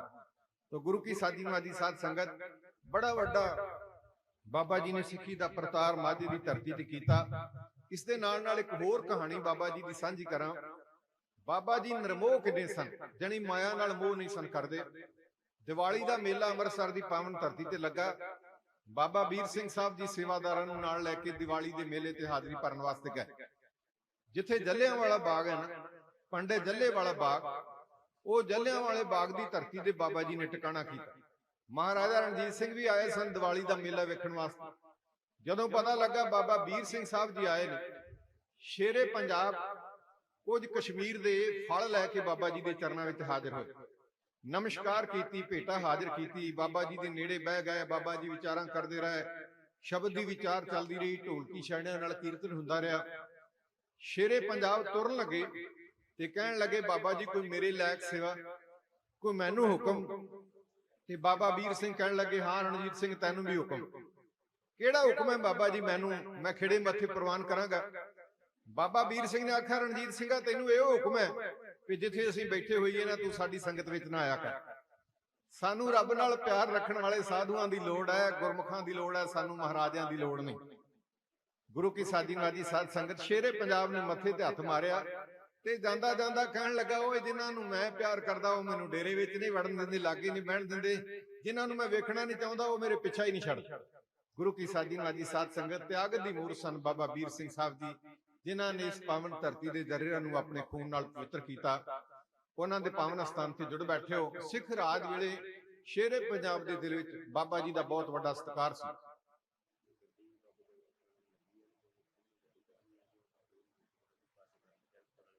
ਜਗਤਪੁਰ ਵਾਲੇ ਬਾਬਾ ਜੀ ਦੀ ਗੱਡੀ ਰਸਤੇ ਵਿੱਚ ਲੱਗੀ ਹੈ। ਕਿਸੇ ਸਿੰਘ ਨੇ ਪਿੱਛੇ ਲੱਗੀ ਗੱਡੀ ਕੱਢਣੀ ਹੈ। ਉਹਨਾਂ ਦੇ ਸੇਵਾਦਾਰਾਂ ਦੇ ਚਰਨਾਂ ਵਿੱਚ ਬੇਨਤੀ ਹੈ ਕਿ ਗੱਡੀ ਥੋੜੀ ਜਿਹੀ ਪਾਸੇ ਕੀਤੀ ਜਾਵੇ। ਗੁਰੂ ਕੀ ਸਾਜੀ ਮਾਜੀ ਸਾਧ ਸੰਗਤ ਜੀ, ਸ਼ੇਰੇ ਪੰਜਾਬ ਦੇ ਰਾਜ ਦੀ ਗੱਲ ਕਰ ਰਿਹਾ ਸਾਂ, ਨਾਲ ਨਾਲ ਬਾਬਾ ਜੀ ਦੀ ਗੱਲ ਚੱਲ ਰਹੀ ਸੀ। ਸ਼ੇਰੇ ਪੰਜਾਬ ਦੇ ਰਾਜ ਵਿੱਚ ਅੱਜ ਵਾਂਗ ਫੌਜੀ ਭਰਤੀ ਨਹੀਂ ਸਨ ਕੀਤੇ ਜਾਂਦੇ। ਅੱਜ ਤਾਂ ਅਨਾਉਂਸਮੈਂਟ ਹੋ ਜਾਂਦੀ, ਅਖਬਾਰਾਂ ਵਿੱਚ ਖਬਰਾਂ ਆ ਜਾਂਦੀਆਂ ਨੇ, ਅਸੀਂ ਮੋਬਾਈਲ ਕੱਢ ਕੇ ਭਰਤੀ ਵੇਖ ਲੈਂਦੇ ਹਾਂ। ਪਰ ਫੌਜ ਦੀ ਭਰਤੀ ਕਰਨ ਦਾ ਸ਼ੇਰੇ ਪੰਜਾਬ ਦਾ ਅਨੋਖਾ ਜਿਹਾ ਤਰੀਕਾ ਸੀ। ਮਹਾਰਾਜਾ ਜੀ ਬਸੰਤੀ ਰੁੱਤ ਵਿੱਚ ਭਰਤੀ ਕਰਿਆ ਕਰਦੇ ਸਨ ਜਵਾਨਾਂ। ਬਸੰਤੀ ਰੁੱਤ ਤੋਂ ਭਾਵ ਭਈ ਪੋਹ ਮਾਘ ਦੇ ਦਿਨਾਂ ਵਿੱਚ, ਪਤਝੜ ਤੋਂ ਬਾਅਦ ਬਹਾਰ ਆਉਂਦੀ ਹੈ ਤੇ ਦਰਖਤਾਂ ਦੀਆਂ ਟਾਹਣੀਆਂ ਤੇ ਫੁੱਲ ਖਿੜਦੇ ਨੇ, ਉਹਨੂੰ ਬਸੰਤੀ ਮੌਸਮ ਕਿਹਾ ਜਾਂਦਾ ਹੈ। ਦਰਬਾਰ ਸਾਹਿਬ ਵਿੱਚ ਇਹਨਾਂ ਦਿਨਾਂ ਵਿੱਚ ਤੇ ਹੋਰ ਥਾਵਾਂ ਤੇ ਕੀਰਤਨ ਦਰਬਾਰ ਵਿੱਚ ਬਸੰਤ ਰਾਗ ਗਾਇਆ ਜਾਂਦਾ। ਸ਼ੇਰੇ ਪੰਜਾਬ ਮਹਾਰਾਜਾ ਰਣਜੀਤ ਸਿੰਘ ਜੀ ਬਸੰਤੀ ਦਰਬਾਰ ਲਾਇਆ ਕਰਦੇ ਸਨ ਔਰ ਬਹਾਰ ਦੇ ਦਿਨਾਂ ਵਿੱਚ ਲਾਹੌਰ ਹਜੂਰੀ ਬਾਗ ਅੰਦਰ ਚਬੂਤਰੇ ਤੇ ਬਹਿ ਜਾਇਆ ਕਰਦੇ ਸਨ। 12 ਤੇ ਪੰਜਾਬ ਦੀ ਜਵਾਨੀ ਮਹਾਰਾਜਾ ਰਣਜੀਤ ਸਿੰਘ ਦੀਆਂ ਨਜ਼ਰਾਂ ਦੇ ਸਾਹਮਣੇ ਉਹਦੀ ਗੁਜ਼ਰਦੀ। ਮਹਾਰਾਜਾ ਜੀ ਜਵਾਨਾਂ ਦੇ ਜੰਗੀ ਕਰਤੱਵ ਵੇਖਦੇ ਨੇ। ਜਿਹੜਾ ਜਵਾਨ ਮਹਾਰਾਜਾ ਜੀ ਨੂੰ ਭਾ ਜਾਂਦਾ ਹੈ, ਸ਼ੇਰੇ ਪੰਜਾਬ ਆਪਣੀ ਫੌਜ ਵਿੱਚ ਭਰਤੀ ਕਰ ਲੈਂਦੇ ਨੇ। ਜਿਹੜਾ ਥੋੜਾ ਜਿਹਾ ਕਮਜ਼ੋਰ ਜਾਪਦਾ, ਇਹ ਨਹੀਂ ਵੀ ਡਾਂਗਾ ਮਾਰ ਕੇ ਭਜਾ ਦਿੱਤਾ ਜਾਂਦਾ। ਅੱਜ ਤਾਂ ਭਰਤੀ ਵੇਖਣ ਗਏ ਮੁੰਡਿਆਂ ਦੀਆਂ ਵੀ ਲੱਤਾਂ ਬਾਹਾਂ ਤੋੜ ਦਿੱਤੀਆਂ ਜਾਂਦੀਆਂ, ਪਰ ਮਹਾਰਾਜਾ ਜੀ ਉਹ ਜਵਾਨ ਨੂੰ ਅਪਮਾਨਿਤ ਨਹੀਂ ਕਰਦੇ, ਛਾਤੀ ਨਾਲ ਲਾਉਂਦੇ ਨੇ, ਰੱਜਵਾਂ ਪਿਆਰ ਦਿੰਦੇ ਨੇ, ਹੁਕਮ ਕਰ ਦਿੰਦੇ ਨੇ। ਇਹਦੀ ਛਾਤੀ ਛੋੜੀ ਜੀ ਘੱਟ ਚੌੜੀ, ਇਹਦੇ ਡੌਲੇ ਉਹਨੇ ਮਜ਼ਬੂਤ ਨਹੀਂ, ਇਹਦੀਆਂ ਪਿੰਨੀਆਂ ਵਿੱਚ ਛੱਲੀਆਂ ਨਹੀਂ ਪੈਂਦੀਆਂ। ਇਹ ਜਵਾਨ ਨੂੰ ਇੱਕ ਦੁਧਾਰੂ ਮੱਝ ਦਿੱਤੀ ਜਾਵੇ, ਨਾਲ ਕਹਿ ਦਿੰਦੇ ਸਨ ਇੱਕ ਟੀਨ ਦੇਸੀ ਘਿਓ ਦਾ ਇਹਨੂੰ ਦਿੱਤਾ ਜਾਵੇ। ਤੇ ਜਵਾਨ ਨੂੰ ਜਾਣ ਲੱਗੇ ਕਹਿੰਦੇ ਸਨ, ਓਏ ਜਵਾਨਾ, ਦੁੱਧ ਪੀ ਕੇ ਘਿਓ ਖਾ ਕੇ ਅਗਲੇ ਬਸੰਤੀ ਦਰਬਾਰ ਵਿੱਚ ਫੇਰ ਆਵੀਂ, ਤੇਰੇ ਸਰੀਰ ਵਿੱਚ ਥੋੜੀ ਜਿਹੀ ਘਾਟ ਮਹਿਸੂਸ ਹੋ ਰਹੀ। 1805 ਈਸਵੀ ਦਾ ਬਸੰਤੀ ਦਰਬਾਰ ਸੱਜਿਆ ਹੋਇਆ। ਮਹਾਰਾਜਾ ਜੀ ਹਜੂਰੀ ਬਾਗ ਅੰਦਰ 12 ਦੇਰੀ ਦੇ ਚਬੂਤਰੇ 'ਚ ਬੈਠੇ ਨੇ। ਜਵਾਨ ਸਾਹਮਣੇ ਆਉਂਦੇ ਨੇ, ਤਲਵਾਰ ਦੇ ਜ਼ੋਰ ਵਿਖਾਉਂਦੇ ਨੇ। ਜਿਹੜਾ ਸਰਦਾਰ ਮਹਾਰਾਜਾ ਜੀ ਨੂੰ ਭਾ ਜਾਂਦਾ ਹੈ, ਫੌਜ ਵਿੱਚ ਭਰਤੀ ਕਰ ਲਿਆ ਜਾਂਦਾ ਹੈ। ਜਿਹੜਾ ਕਮਜ਼ੋਰ ਜਾਪਦਾ ਹੈ, ਇਨਕਾਰ ਕਰਕੇ ਤੋੜ ਦਿੱਤਾ ਜਾਂਦਾ ਹੈ। ਇੱਕ ਜਵਾਨ ਆਇਆ, ਕੱਦ ਬਹੁਤਾ ਵੱਡਾ ਨਹੀਂ, ਚੌੜਾ ਮੱਥਾ, ਡਲਕਦੇ ਨੈਣ, ਹਸੋ ਹਸੋ ਕਰਦਾ ਚਿਹਰਾ, ਡੌਲਿਆਂ ਵਿੱਚ ਪੈਂਦੀਆਂ ਛੱਲੀਆਂ, ਖਰਾਸ ਦੇ ਪੁੜ ਜਿਹਦੀ ਚੌੜੀ ਛਾਤੀ, ਉਹਦੀਆਂ ਮਜ਼ਬੂਤ ਪਿੰਜਣੀਆਂ, ਸ਼ੇਰੇ ਪੰਜਾਬ ਦੀਆਂ ਨਜ਼ਰਾਂ ਦੇ ਸਾਹਮਣੇ ਤਲਵਾਰ ਦੇ ਜ਼ੋਰ ਵਿਖਾਉਂਦਾ ਹੋਇਆ ਲੰਘਿਆ। ਜਦੋਂ ਵਾਪਸ ਆਇਆ ਤੇ ਮਹਾਰਾਜਾ ਜੀ ਤੋਂ ਰਿਹਾ ਨਾ ਗਿਆ, ਚਬੂਤਰੇ ਤੋਂ ਥੱਲੇ ਉਤਰਿਆ। ਆਉਂਦੇ ਜਵਾਨ ਨੂੰ ਮਹਾਰਾਜਾ ਜੀ ਨੇ ਘੁੱਟ ਕੇ ਛਾਤੀ ਨਾਲ ਲਾਇਆ। ਇਤਿਹਾਸ ਕਹਿੰਦਾ ਹੈ, ਨਰੇਸ਼ ਕੁਮਾਰ ਕੋਹਲੀ ਨੇ ਲਿਖਿਆ ਵੀ ਮਹਾਰਾਜਾ ਜੀ ਨੇ 2 ਸੋਨੇ ਦੇ ਕੰਗਣ ਉਹ ਜਵਾਨ ਦੇ ਹੱਥਾਂ ਵਿੱਚ ਪਾ ਦਿੱਤੇ, ਸੋਨੇ ਦੇ ਕੜੇ ਲਾ ਕੇ ਉਹਦੇ ਹੱਥਾਂ ਵਿੱਚ ਪਾ ਦਿੱਤੇ ਤੇ ਘੁੱਟ ਕੇ ਛਾਤੀ ਨਾਲ ਲਾ ਕੇ ਆਖਿਆ, ਓਏ ਜਵਾਨਾ, ਕਿਹੜੀ ਧਰਤੀ ਨੂੰ ਭਾਗ ਲਾਉਣ ਵਾਲਾ ਹੈ? ਕਿੱਥੇ ਪੈਦਾ ਹੋਇਆ? ਤੇਰੇ ਬਾਪ ਦਾ ਕੀ ਨਾਂ ਹੈ? ਉਹਨੇ ਆਖਿਆ, ਜੀ ਮੇਰੇ ਬਾਪ ਦਾ ਨਾਮ ਸਰਦਾਰ ਗੁਰਦਿਆਲ ਸਿੰਘ ਉੱਪਲ ਹੈ। ਮੈਂ ਗੁਜਰਾਂਵਾਲੇ ਦੀ ਧਰਤੀ ਤੇ ਪੈਦਾ ਹੋਇਆ। ਮਾਪਿਆਂ ਨੇ ਮੇਰਾ ਨਾਮ ਹਰੀ ਸਿੰਘ ਰੱਖਿਆ। ਜਿਹੜੀ ਮਾਲਾ ਵਿੱਚ ਪਰੋਣ ਦਾ ਰੁਤਬਾ ਰੱਖਦਾ ਸੀ, ਸ਼ੇਰੇ ਪੰਜਾਬ ਨੇ ਪਰੋ ਲਿਆ। ਜਣੀ ਮਹਾਰਾਜਾ ਨੇ ਉਹ ਜਵਾਨ ਦੀ ਜਵਾਨੀ ਤੇ ਮੋਹ ਧੋ ਕੇ ਆਪਣਾ ਬਾਡੀਗਾਰਡ ਥਾਪ ਲਿਆ। ਸ਼ਾਇਦ ਤੁਹਾਨੂੰ ਪਤਾ ਨਾ ਹੋਵੇ, ਮੇਰੇ ਦੇਸ਼ ਦਾ ਰਾਸ਼ਟਰਪਤੀ, ਉਹਦੇ ਜਿੰਨੇ ਵੀ ਗਨਮੈਨ ਨੇ ਨਾ ਬਾਡੀਗਾਰਡ, ਉਹ 6 ਫੁੱਟ ਤੋਂ ਉੱਚੇ ਨੇ, 6.5 ਫੁੱਟ ਦੇ ਲਗਭਗ ਜਵਾਨ ਮੇਰੇ ਦੇਸ਼ ਦਾ ਰਾਸ਼ਟਰਪਤੀ ਆਪਣੇ ਨਾਲ ਬਾਡੀਗਾਰਡ ਰੱਖਦਾ ਹੈ। ਤੇ ਉਹ ਬਾਡੀਗਾਰਡ ਲੈ ਕੇ ਵਿਦੇਸ਼ ਵਿੱਚ ਜਾਂਦਾ ਹੈ। ਰਾਸ਼ਟਰਪਤੀ ਦਾ ਕੱਦ ਭਾਵੇਂ ਛੋਟਾ ਹੋਵੇ, ਪਰ ਜਦੋਂ ਨਾਲ ਕੋਈ ਜਵਾਨ ਜਾਂਦਾ ਹੈ ਨਾ 6.5 ਫੁੱਟ ਤੋਂ ਉੱਚਾ, ਤੇ ਵੇਖਣ ਵਾਲੇ ਦੰਗ ਰਹਿ ਜਾਂਦੇ, ਹੈਰਾਨ ਰਹਿ ਜਾਂਦੇ ਵੀ ਭਾਰਤ ਦੇ ਰਾਸ਼ਟਰਪਤੀ ਦੇ ਏਡੇ ਏਡੇ ਜਵਾਨ ਗਨਮੈਨ। ਤੋਂ ਸ਼ੇਰੇ ਪੰਜਾਬ ਮਹਾਰਾਜਾ ਰਣਜੀਤ ਸਿੰਘ ਦਾ ਕੱਦ ਕੋਈ ਬਹੁਤਾ ਵੱਡਾ ਨਹੀਂ ਸੀ, ਪਰ ਉਹਨੇ ਇੱਕ ਐਸਾ ਸਰਦਾਰ ਆਪਣੇ ਨਾਲ ਥਾਪਿਆ ਜਿਹਦੇ ਜਿਸਮ ਵਿੱਚ ਅਨੋਖੀ ਕਸ਼ੀ ਤੇ ਜਿਹਦੇ ਬਾਜੂਆਂ ਵਿੱਚ ਬਹੁਤ ਵੱਡੀ ਤਾਕਤ ਸੀ। ਉਹ ਜਵਾਨ ਦੀ ਜਵਾਨੀ ਤੇ ਮੋਹ ਧੋ ਕੇ ਮਹਾਰਾਜਾ ਜੀ ਨੇ ਆਪਣਾ ਬਾਡੀਗਾਰਡ ਥਾਪਿਆ। ਉਹ ਜਵਾਨ ਹਰੀ ਸਿੰਘ ਨੂੰ ਨਾਲ ਲੈ ਕੇ ਸ਼ੇਰੇ ਪੰਜਾਬ ਸ਼ਿਕਾਰ ਖੇਡਣ ਲਈ ਨਿਕਲੇ। ਮਜਮੂਨ ਤੇ ਬੜਾ ਲੰਬਾ ਹੈ, ਜਲਦੀ ਨਾਲ ਅੱਗੇ ਜਾਵਾਂ। ਸ਼ਿਕਾਰ ਖੇਡਦਿਆਂ ਖੇਡਦਿਆਂ ਵਿੱਥ ਪੈ ਗਈ। ਹਰੀ ਸਿੰਘ ਵੱਖਰਾ ਹੋ ਗਿਆ, ਮਹਾਰਾਜਾ ਜੀ ਵੱਖਰਾ ਹੋ ਗਏ। ਹਰੀ ਸਿੰਘ ਉੱਤੇ ਇੱਕ ਝਾੜੀ ਵਿੱਚੋਂ ਖੂੰਖਾਰ ਸ਼ੇਰ ਨੇ ਹਮਲਾ ਕਰ ਦਿੱਤਾ। ਸੰਭਲਣ ਦਾ ਵਕਤ ਨਹੀਂ ਦਿੱਤਾ। ਸ਼ੇਰ ਦੀ ਫੁਰਤੀ ਨੂੰ ਤੁਸੀਂ ਸਾਰੇ ਹੀ ਜਾਣਦੇ ਹੋ। ਝਾੜੀ ਵਿੱਚ ਤਾਕ ਲਾ ਕੇ ਬੈਠਾ ਸੀ, ਉਹਦੇ ਕੰਨਾਂ ਵਿੱਚ ਮਰਦ ਦੇ ਪੈਰਾਂ ਦਾ ਖੜਕਾ ਪਿਆ। ਹਰੀ ਸਿੰਘ ਨੂੰ ਪਤਾ ਨਹੀਂ ਲੱਗਾ। ਉਹਨੇ ਛਲਾਂਗ ਲਗਾਈ ਤੇ ਸਰਦਾਰ ਜੀ ਤੇ ਹਮਲਾ ਕਰ ਦਿੱਤਾ। ਸਰਦਾਰ ਜੀ ਨੇ ਵਿਚਾਰਿਆ ਦੇ ਤਲਵਾਰ ਬੇਮਿਆਨ ਕੀਤੀ, ਇਹਦੇ ਤੇਜ਼ ਪੰਦੇ ਜਿਸਮ ਨੂੰ ਪੱਛ ਲਾ ਜਾਣਗੇ। ਉਹਨੇ ਹਮਲਾਵਰ ਸ਼ੇਰ ਨੂੰ ਜਬਾੜੇ ਤੋਂ ਫੜ ਲਿਆ। ਜਬਾੜੇ ਤੋਂ ਫੜ ਕੇ ਬੜੇ ਜ਼ੋਰ ਦੀ ਭੁਆਂਡਣੀ ਦੇ ਕੇ ਧਰਤੀ ਤੇ ਸੁੱਟ ਦਿੱਤਾ। ਸ਼ੇਰ ਧਰਤੀ ਤੇ ਜਾ ਪਿਆ। ਜਿੰਨਾ ਚਿਰ ਨੂੰ ਸ਼ੇਰ ਸੰਭਲ ਕੇ ਫਿਰ ਹਮਲਾ ਕਰਨ ਲਈ ਤਿਆਰ ਹੋਇਆ, ਸਰਦਾਰ ਹਰੀ ਸਿੰਘ ਨੇ ਢਾਲਾ ਢਾ ਕੇ ਸੱਜੇ ਹੱਥ ਵਿੱਚ ਤਲਵਾਰ ਫੜ। ਸ਼ੇਰ ਨੇ ਹਮਲਾ ਕੀਤਾ, ਅਗਲੇ ਪੰਜੇ ਹਰੀ ਸਿੰਘ ਨੇ ਢਾਲੇ ਤੇ ਟਿਕਾ ਲਿਆ ਤੇ ਤਲਵਾਰ ਨਾਲ ਐਸਾ ਭਰਵਾਂ ਵਾਰ ਕੀਤਾ ਵੀ ਉਹਨੂੰ ਧਰਤੀ ਤੇ ਸੁੱਟ ਦਿੱਤਾ ਵਾਰ ਕਰ। ਸ਼ੇਰ ਸਹਿਕ ਰਿਹਾ ਸੀ। ਸ਼ੇਰੇ ਪੰਜਾਬ ਦੂਰ ਖਲੋਤੇ ਵੇਖ ਰਹੇ ਸਨ। ਸ਼ੇਰ ਨੇ ਸ਼ੇਰੇ ਪੰਜਾਬ ਦੇ ਵੇਂਦਿਆਂ ਦਮ ਤੋੜ ਦਿੱਤਾ। ਮਹਾਰਾਜਾ ਜੀ ਨੇ ਆਵਾਜ਼ ਦੇ ਕੇ ਆਖਿਆ, ਹਰੀ ਸਿੰਘਾ ਬੇਹੌਸਲਾ ਨਾ ਹੋ, ਤੇਰੀ ਇਮਦਾਦ ਲਈ ਅਸੀਂ ਪਹੁੰਚ ਰਹੇ ਹਾਂ। ਜਦੋਂ ਮਹਾਰਾਜਾ ਜੀ ਨੇੜੇ ਆਏ, ਸਰਦਾਰ ਹਰੀ ਸਿੰਘ ਨੇ ਆਖਿਆ, ਮੇਰੀ ਸਰਕਾਰ ਦਾ ਇਕਬਾਲ ਹੀ ਇੰਨਾ ਉੱਚਾ ਹੈ, ਤੁਹਾਡੀ ਆਮਦ ਤੋਂ ਪਹਿਲਾਂ ਸ਼ੇਰ ਨੇ ਦਮ ਤੋੜ ਦਿੱਤਾ। ਇਤਿਹਾਸ ਦੇ ਪੰਨਿਆਂ ਤੇ ਜ਼ਿਕਰ ਆਉਂਦਾ ਹੈ, ਮਹਾਰਾਜਾ ਜੀ ਨੇ ਸੁਨੇਹਾ ਭੇਜ ਕੇ ਆਪਣਾ ਹਜ਼ੂਰੀ ਚਿੱਤਰਕਾਰ ਪੰਡਤ ਬਿਹਾਰੀ ਮੱਲ ਆਪਣੇ ਦਰਬਾਰ ਵਿੱਚੋਂ ਬੁਲਾਇਆ। ਮਰੇ ਹੋਏ ਸ਼ੇਰ ਲਾਗੇ ਸਰਦਾਰ ਹਰੀ ਸਿੰਘ ਦੇ ਸ਼ੇਰ ਦੇ ਸ਼ਿਕਾਰ ਦੀਆਂ 3 ਤਸਵੀਰਾਂ ਬਣਾਈਆਂ। 2 ਸਰਦਾਰ ਹਰੀ ਸਿੰਘ ਨੂੰ ਦੇ ਦਿੱਤੀਆਂ, ਇੱਕ ਸ਼ੇਰੇ ਪੰਜਾਬ ਦੇ ਅੰਤਲੇ ਦਰਬਾਰ ਵਿੱਚ, ਉਸਦੇ ਦਰਬਾਰ ਵਿੱਚ ਲੱਗੀ ਰਹੀ। ਇਤਿਹਾਸ ਕਹਿੰਦਾ ਹੈ, ਯੂਰਪ ਤੋਂ ਇੱਕ ਹੌਨਗ ਬਰਗਰ ਨਾਮ ਦਾ ਇੱਕ ਸੈਲਾਨੀ ਭਾਰਤ ਦੀ ਧਰਤੀ ਤੇ ਆਇਆ, ਖਾਲਸਾ ਰਾਜ ਦੀ ਹੱਦਾਂ ਅੰਦਰ। ਉਹਦਾ ਜੀ ਕੀਤਾ ਹਰੀ ਸਿੰਘ ਦੇ ਦਰਸ਼ਨ ਕਰਾਂ। ਜਦੋਂ ਦਰਸ਼ਨ ਕੀਤੇ ਤੇ ਕਹਿਣ ਲੱਗਾ, ਜੀ ਸੁਣਨ ਵਿੱਚ ਆਇਆ ਤੁਸੀਂ ਸ਼ੇਰ ਦਾ ਸ਼ਿਕਾਰ ਕੀਤਾ। ਸਰਦਾਰ ਜੀ ਨੇ ਉਹ ਚਿੱਤਰ ਉਸ ਹਾਨਗ ਬਰਗਰ ਨੂੰ ਦੇ ਦਿੱਤਾ। ਗੁਰੂ ਕੀ ਸਾਜੀ ਨਵਾਜੀ ਸਾਧ ਸੰਗਤ, ਨਲ ਰਾਜੇ ਨੇ ਸ਼ੇਰ ਦਾ ਸ਼ਿਕਾਰ ਕੀਤਾ ਸੀ। ਮਹਾਰਾਜਾ ਜੀ ਨੇ ਹਰੀ ਸਿੰਘ ਨੂੰ ਨਲੂਏ ਦਾ ਖਿਤਾਬ ਦਿੱਤਾ, ਫਿਰ 20,000 ਰੈਜੀਮੈਂਟ ਦਾ ਸਰਦਾਰ ਬਣਾ ਦਿੱਤਾ ਤੇ ਸ਼ੇਰ ਦਿਲ ਰੈਜੀਮੈਂਟ ਥਾਪ ਦਿੱਤੀ। ਇਹ ਮਰਤਬਾ ਪਾ ਕੇ ਨਲੂਏ ਸਰਦਾਰ ਨੇ ਕੁਝ ਕਿਲਿਆਂ ਦੀ ਉਸਾਰੀ ਕੀਤੀ। ਕਿਲਾ ਮਿਚਨੀ, ਕਿਲਾ ਬਾੜਾ, ਕਿਲਾ ਸ਼ੰਕਰਗੜ੍ਹ, ਕਿਲਾ ਹਰੀ ਸਿੰਘ, ਕਿਲਾ ਪਿਸ਼ਾਵਰ ਦੇ ਕਿਲੇ ਦੀ ਉਸਾਰੀ ਤੋਂ ਬਾਅਦ ਸਰਦਾਰ ਹਰੀ ਸਿੰਘ ਨਲੂਆ ਪਿਸ਼ਾਵਰ ਦੇ ਇਲਾਕੇ ਵਿੱਚ ਫਿਰ ਰਿਹਾ ਸੀ। ਪਹਾੜਾਂ ਦੇ ਵਿੱਚੋਂ ਦੀ ਇੱਕ ਲਾਂਘਾ ਸੀ ਜਿਹਨੂੰ ਦर्रा ਖੈਬਰ ਕਿਹਾ ਜਾਂਦਾ। ਦर्रा ਦਾ ਅਰਥ ਹੈ ਲਾਂਘਾ, ਖੈਬਰ ਦਾ ਅਰਥ ਹੈ ਉੱਥੇ ਕੋਸਤੀਨਾ ਦਾ ਇਲਾਕਾ ਸੀ ਜਿਹਨੂੰ ਖੈਬਰ ਕਿਹਾ ਜਾਂਦਾ। ਉਸ दर्रा ਖੈਬਰ ਦੇ ਸਾਹਮਣੇ ਖਲੋਤਾ ਥੇ ਤੇ ਸਰਦਾਰ ਹਰੀ ਸਿੰਘ ਨਲੂਆ ਉਸ दर्रा ਖੈਬਰ ਨੂੰ ਵੇਖ ਰਿਹਾ ਸੀ, ਜਿਨ ਵਿੱਚ ਗੱਲਾਂ ਆ ਰਹੀਆਂ ਸਨ। ਇਹ 12.5 ਫੁੱਟ ਦੇ ਲਾਂਘੇ ਥਾਣੀ ਮੇਰੇ ਭਾਰਤ ਨੂੰ ਪੱਛਮੀ ਲਟੇਰੇ ਲੁੱਟਣ ਲਈ ਆਉਂਦੇ ਰਹੇ। ਯਾਦ ਰੱਖਣਾ, ਤੁਸੀਂ ਸਾਰੇ ਜਾਣਦੇ ਹੋ ਕਿ ਪੱਛਮੀ ਲਟੇਰੇ ਉਸ 12.5 ਫੁੱਟ ਦੇ ਲਾਂਘੇ ਥਾਣੀ ਭਾਰਤ ਵਿੱਚ ਦਾਖਲ ਹੁੰਦੇ ਰਹੇ ਔਰ ਲੰਘ ਕੇ ਮੇਰੇ ਦੇਸ਼ ਦੇ ਮੰਦਰਾਂ ਨੂੰ ਤੋੜ ਕੇ ਉਹਨਾਂ ਵਿੱਚੋਂ ਸੋਨਾ ਇਕੱਠਾ ਕਰਕੇ ਲੈ ਕੇ ਜਾਂਦੇ ਰਹੇ ਔਰ ਮੇਰੇ ਦੇਸ਼ ਦੀਆਂ ਜਵਾਨ ਬੱਚੀਆਂ ਨੂੰ ਬੰਨ੍ਹ ਕੇ ਗਜਨੀ ਦੇ ਬਾਜ਼ਾਰਾਂ ਵਿੱਚ ਟਕੇ ਤੇ ਵੇਚਦੇ ਰਹੇ।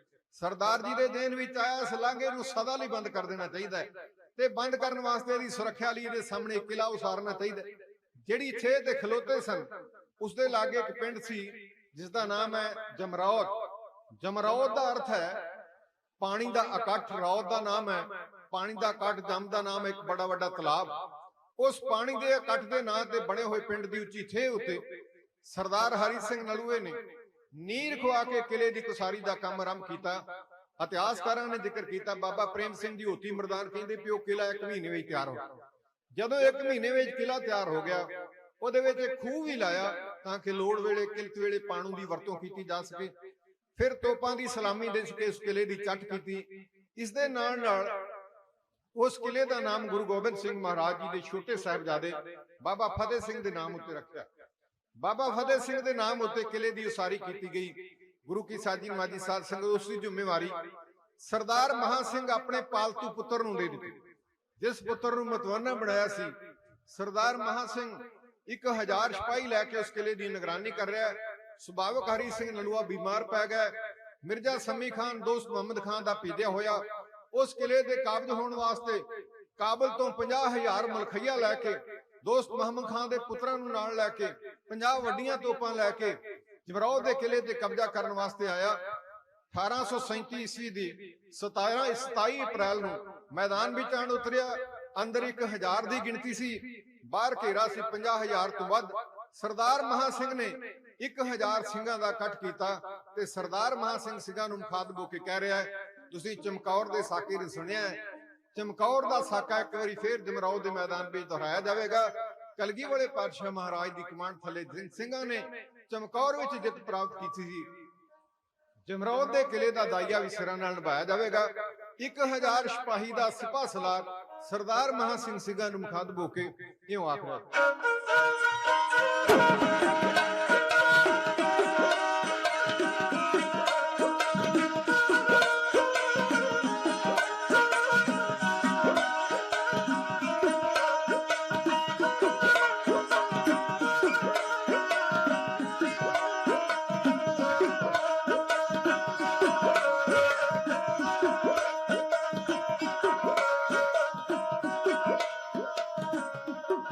ਮਹਾ ਸਿੰਘ ਸਰਦਾਰ ਲਲਕਾਰ ਕਹਿੰਦਾ, ਸਿੰਘ ਸਰਦਾਰ ਲਲਕਾਰ ਕਹਿੰਦਾ, ਮਹਾ ਸਿੰਘ ਸਰਦਾਰ ਲਲਕਾਰ ਕਹਿੰਦਾ, ਮਹਾ ਸਿੰਘ ਸਰਦਾਰ ਲਲਕਾਰ ਕਹਿੰਦਾ।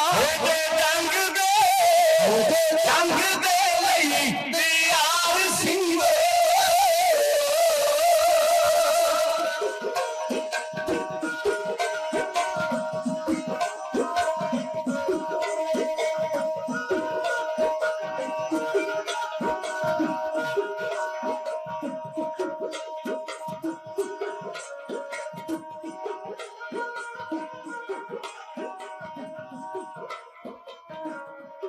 ਵੈਰੀਆਂ ਮੈਦਾਨ ਦੇ ਵਿੱਚ ਲੱਥੇ, ਵਿੱਚ ਲੱਥੇ, ਵਿੱਚ ਲੱਥੇ, ਵੈਰੀਆਂ ਮੈਦਾਨ ਦੇ ਵਿੱਚ ਲੱਥੇ, ਵਿੱਚ ਲੱਥੇ, ਵਿੱਚ ਲੱਥੇ। ਸਾਡੀ ਅਣਖ ਨੂੰ ਰਹੇ ਬੰਗਾਰ ਸਿੰਘ।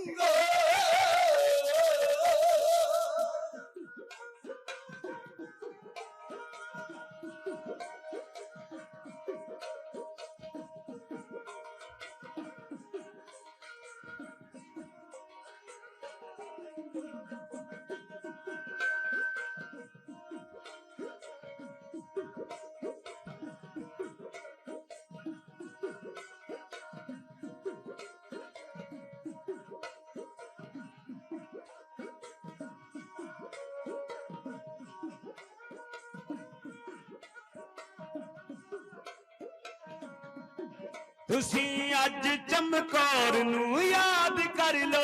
ਤੁਸੀਂ ਅੱਜ ਚਮਕੌਰ ਨੂੰ ਯਾਦ ਕਰ ਲਓ। ਤੁਸੀਂ ਅੱਜ ਚਮਕੌਰ ਨੂੰ ਯਾਦ ਕਰ ਲੋ। ਤੁਸੀਂ ਅੱਜ ਚਮਕੌਰ ਨੂੰ ਯਾਦ ਕਰ ਲਓ। 40 ਸਿੰਘ ਤੇ 40 ਸਿੰਘ ਦੁਸ਼ਮਣ ਬੇਸ਼ੁਮਾਰ ਸਿੰਘ।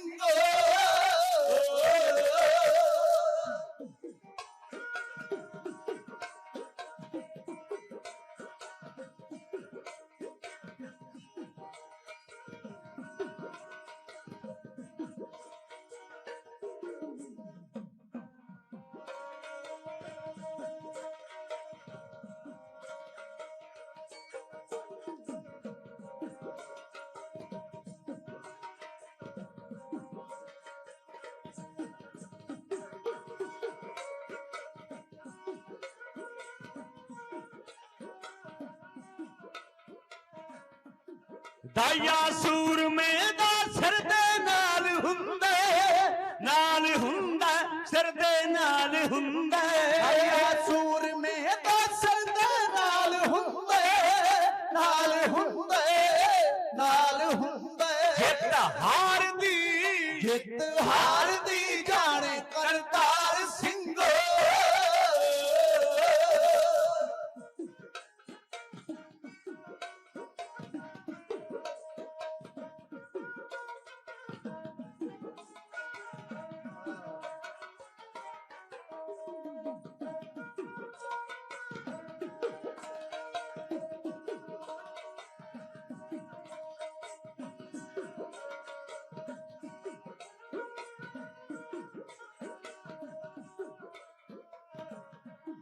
ਸੀਤਲ ਫੇਰਿਆ ਜੀਤ ਜੂਝਾਰ ਵਾਲੀ।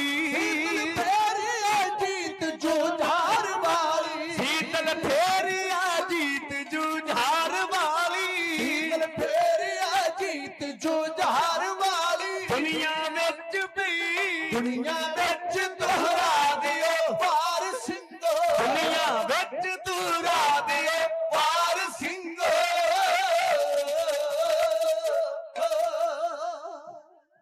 ਫੌਜਾਂ ਦੀ ਗਿਣਤੀ ਚਾਹੇ ਥੋੜੀ ਹੋਵੇ ਚਾਹੇ ਜ਼ਿਆਦਾ ਹੋਵੇ, ਫੌਜਾਂ ਨੂੰ ਚਲਾਉਣ ਵਾਲੇ ਸਰਦਾਰ ਤੇ ਨਿਰਭਰ ਕਰਦੀ। ਜੂਨ 1984 ਦਾ ਸਾਕਾ ਵਾਪਰਿਆ। ਇੱਕ ਪਾਸੇ ਭਾਰਤ ਦੇਸ਼ ਦੀਆਂ ਫੌਜਾਂ ਤੇ ਇੱਕ ਪਾਸੇ ਸੰਤ ਜਰਨੈਲ ਸਿੰਘ ਖਾਲਸਾ ਭਿੰਡਰਾਂਵਾਲੀ ਦੀ ਅਗਵਾਈ ਵਿੱਚ ਥੋੜੇ ਜਿਹੇ ਸਿੰਘ ਫੌਜਾਂ ਦੇ ਛੱਕੇ ਛੁਡਾ ਦੇਣੇ ਔਰ ਚਮਕੌਰ ਦਾ ਇਤਿਹਾਸ ਦੁਹਰਾ ਦੇਣਾ। ਇਸ ਦਾ ਕਾਰਨ ਹੈ ਕਿ ਜਿਹੜਾ ਜਰਨੈਲ ਫੌਜਾਂ ਦੀ ਅਗਵਾਈ ਕਰ ਰਿਹਾ ਹੈ ਉਹ ਮੌਤ ਤੋਂ ਨਹੀਂ ਡਰਦਾ। ਉਹਦੀ ਕਥਨੀ ਕਰਨੀ ਵਿੱਚ ਅੰਤਰ ਨਹੀਂ। ਉਹ ਜ਼ਿੰਦਗੀ ਨਾਲ ਪਿਆਰ ਨਹੀਂ, ਆਪਣੇ ਗੁਰਧਾਮ ਨਾਲ ਮੁਹੱਬਤ ਕਰਦਾ। ਕੌਮ ਉਦੋਂ ਹਾਰਦੀ ਹੈ ਜਦੋਂ ਜਰਨੈਲ ਗੋਡੇ ਟੇਕਦੇ ਨੇ। 1000 ਸਿਪਾਹੀ ਜਮਰੌਦ ਦੇ ਕਿਲੇ ਵਿੱਚ ਮੌਜੂਦ ਹੈ। ਗੁਰੂ ਕੀ ਸਾਜੀ ਬਾਜੀ ਸਾਧ ਸੰਗਤ, ਬਾਹਰ 50,000 ਦਾ ਘੇਰਾ, ਪਰ 1000 ਦਾ ਸਿਪਾਹ ਸਲਾਰ ਹੈ ਸਰਦਾਰ ਮਹਾ ਸਿੰਘ। ਲਲਕਾਰ ਕੇ ਆਖਦਾ, ਉਹ ਮੇਰੀ ਕੌਮ ਦੇ ਜਥੇਦਾਰੋ, ਜਿੱਤਾਂ ਬਹੁ ਗਿਣਤੀ ਨਾਲ ਨਹੀਂ ਜਿੱਤੀਆਂ ਜਾਂਦੀਆਂ। ਪਸਲੀਆਂ ਦੀ ਛੱਤ ਥੱਲੇ ਦਿਲ ਵਿੱਚ ਤਾਕਤ ਉਹਦੇ ਫਿਰ ਜਿੱਤਾਂ ਜਿੱਤੀਆਂ ਜਾਂਦੀਆਂ।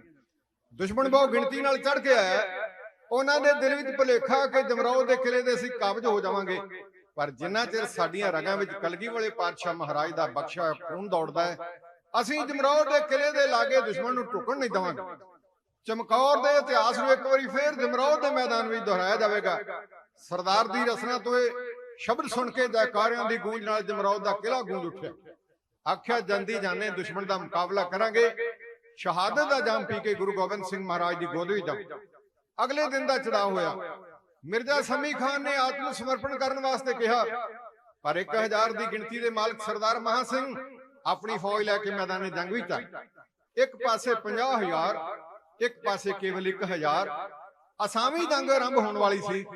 ਸਰਦਾਰ ਮਹਾਂ ਸਿੰਘ ਦੇ ਸਾਹਮਣੇ ਬਹੁਤ ਆਦਮੀ ਦੁਸ਼ਮਣ ਖੜਾ ਹੈ। ਉਹਨਾਂ ਕੋਲ ਬਹੁਤ ਭਾਰੀਆਂ ਤੋਪਾਂ ਦੇ ਬੜਾ ਵੱਡਾ ਮਲਖਈਆ ਹੈ, ਪਰ ਸਰਦਾਰ ਮਹਾਂ ਸਿੰਘ ਗੁਰੂ ਗੋਬਿੰਦ ਸਿੰਘ ਸੱਚੇ ਪਾਤਸ਼ਾਹ ਮਹਾਰਾਜ ਦੇ ਦੁਤਾਰੇ ਖੰਡੇ ਦੀ ਅਮਰ ਦੀ ਸ਼ਕਤੀ ਉਹਦੇ ਜਿਸਮ ਦੇ ਨਾੜੀਆਂ ਵਿੱਚ ਚੱਲ ਰਹੀ ਸੀ। ਸਰਦਾਰ ਮਹਾਂ ਸਿੰਘ ਨੇ ਦੁਸ਼ਮਣ ਦੀ ਫੌਜ ਨੂੰ ਨਜ਼ਰ ਭਰ ਕੇ ਵੇਖਿਆ, ਤਲਵਾਰ ਦੇ ਮੁੱਠੇ ਤੇ ਹੱਥ ਰੱਖ ਕੇ ਵੱਡੀ ਫੌਜ ਦੇ ਮਾਲਕ ਸੰਮੀ ਖਾਨ ਨੂੰ ਮੁਗਾਰ ਕੇ ਮੈਦਾਨੇ ਜੰਗ ਵਿੱਚ 28 ਅਪ੍ਰੈਲ 1837 ਈਸਵੀ ਨੂੰ ਸਰਦਾਰ ਮਹਾਂ ਸਿੰਘ ਨੇ ਸੰਮੀ ਖਾਨ ਨੂੰ ਕੀ ਆਖਿਆ, ਵਾਰ ਦੀ ਚਾਲ ਵਿੱਚ ਕੁਝ ਲਾਈਨਾਂ ਇਉਂ ਕੀਤੀਆਂ ਜਾਵੇ।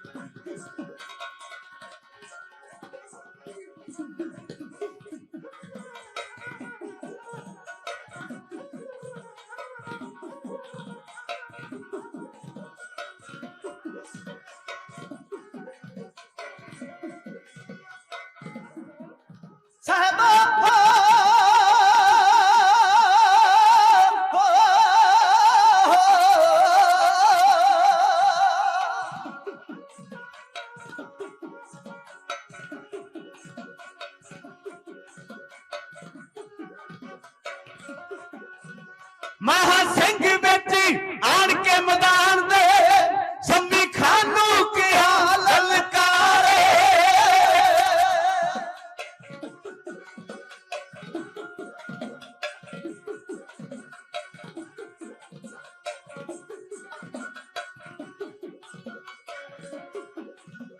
ਅੱਜ ਸਿੱਖਾਂ ਤੇ ਪਠਾਣਾ ਬਹਾਦਰਾਂ ਦੀ ਪਰਖੀ ਜੰਗ ਵਿੱਚ ਜਾਊ ਤਲਵਾਰ।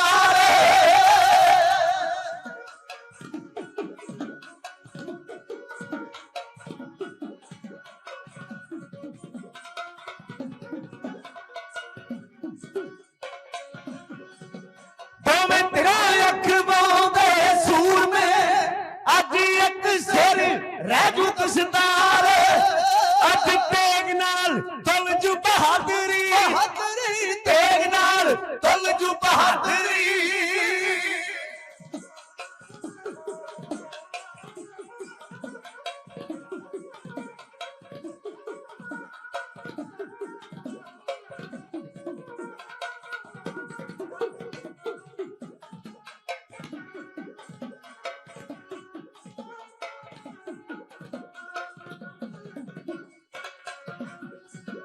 ਅੱਜ ਤੇਗ ਨਾਲ ਤੁਲ ਜੂ ਬਹਾਦਰੀ। ਕਰਮਾਲ ਅੱਜ ਤੇਗ ਨਾਲ ਤੁਲ ਜੂ ਬਹਾਦਰੀ। ਤੁਲੂ ਸਿਰਾਂ ਨਾਲ ਜਿੱਤ ਤੇ ਹਾਰ।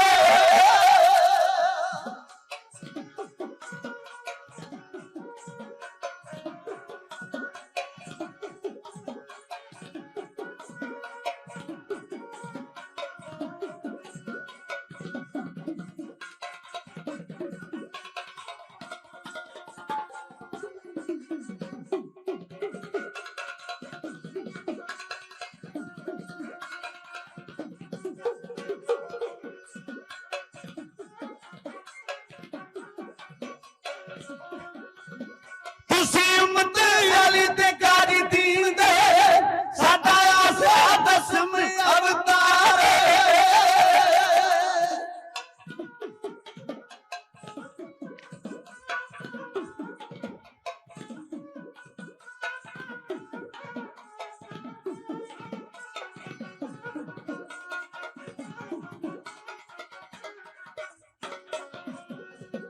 ਤੁਸੀਂ ਤਾਲਬ ਹੋ ਹਸਨ ਹੁਸੈਨ ਦੇ ਆਗੂ, ਅਸਾਂ ਦੇ ਅਜੀਤ ਤੇ ਜੁਝਾਰ।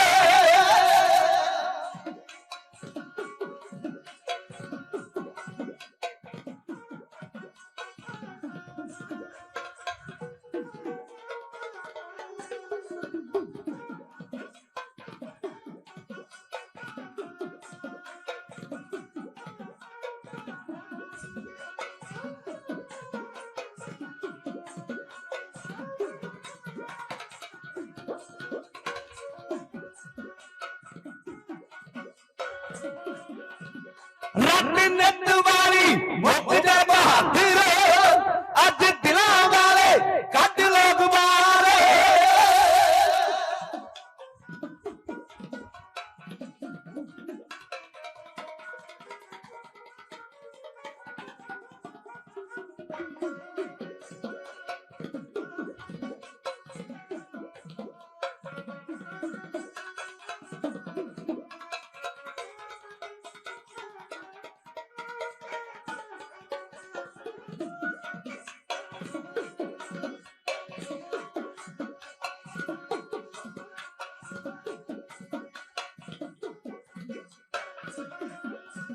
ਸੀਤਲ ਦਿਲ ਵਿੱਚ ਰਹਿ ਅਰਮਾਨ ਦਾ ਪਹਿਲਾਂ ਕਰ ਲੈ ਸਾਡੇ ਉੱਤੇ ਵਾਰ ਕਰਮਾ ਵਾਲੇ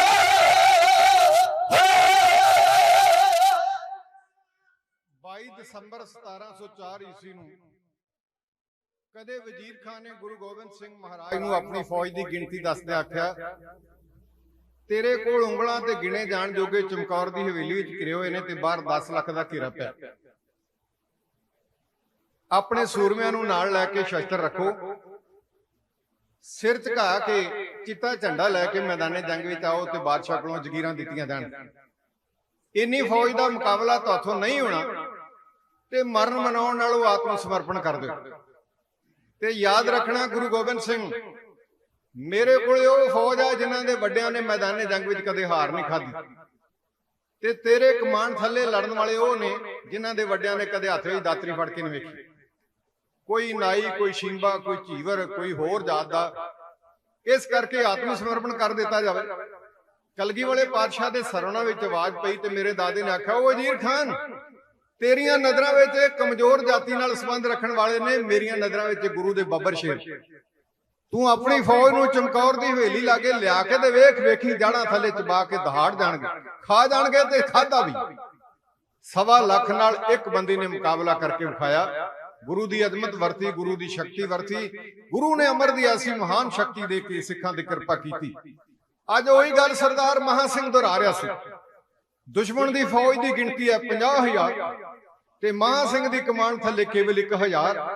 ਤੇ ਸਰਦਾਰ ਮਹਾਂ ਸਿੰਘ ਕਹਿੰਦਾ, ਓਏ ਤੇਰੇ ਦਿਲ ਵਿੱਚ ਕੋਈ ਅਰਮਾਨ ਬਾਕੀ ਨਾ ਰਹਿ ਜਾਵੇ ਮਿਰਜ਼ਾ ਸਮੀ ਖਾਨ। ਆਪਣੀਆਂ ਫੌਜਾਂ ਲੈ ਕੇ ਵਾਰ ਕਰ ਤੇ ਤੇਰਾ ਵਾਰ ਰੋਕਿਆ ਜਾਵੇਗਾ ਤੇ ਮੋੜਵਾ ਤੈਨੂੰ ਜਵਾਬ ਦਿੱਤਾ ਜਾਵੇਗਾ।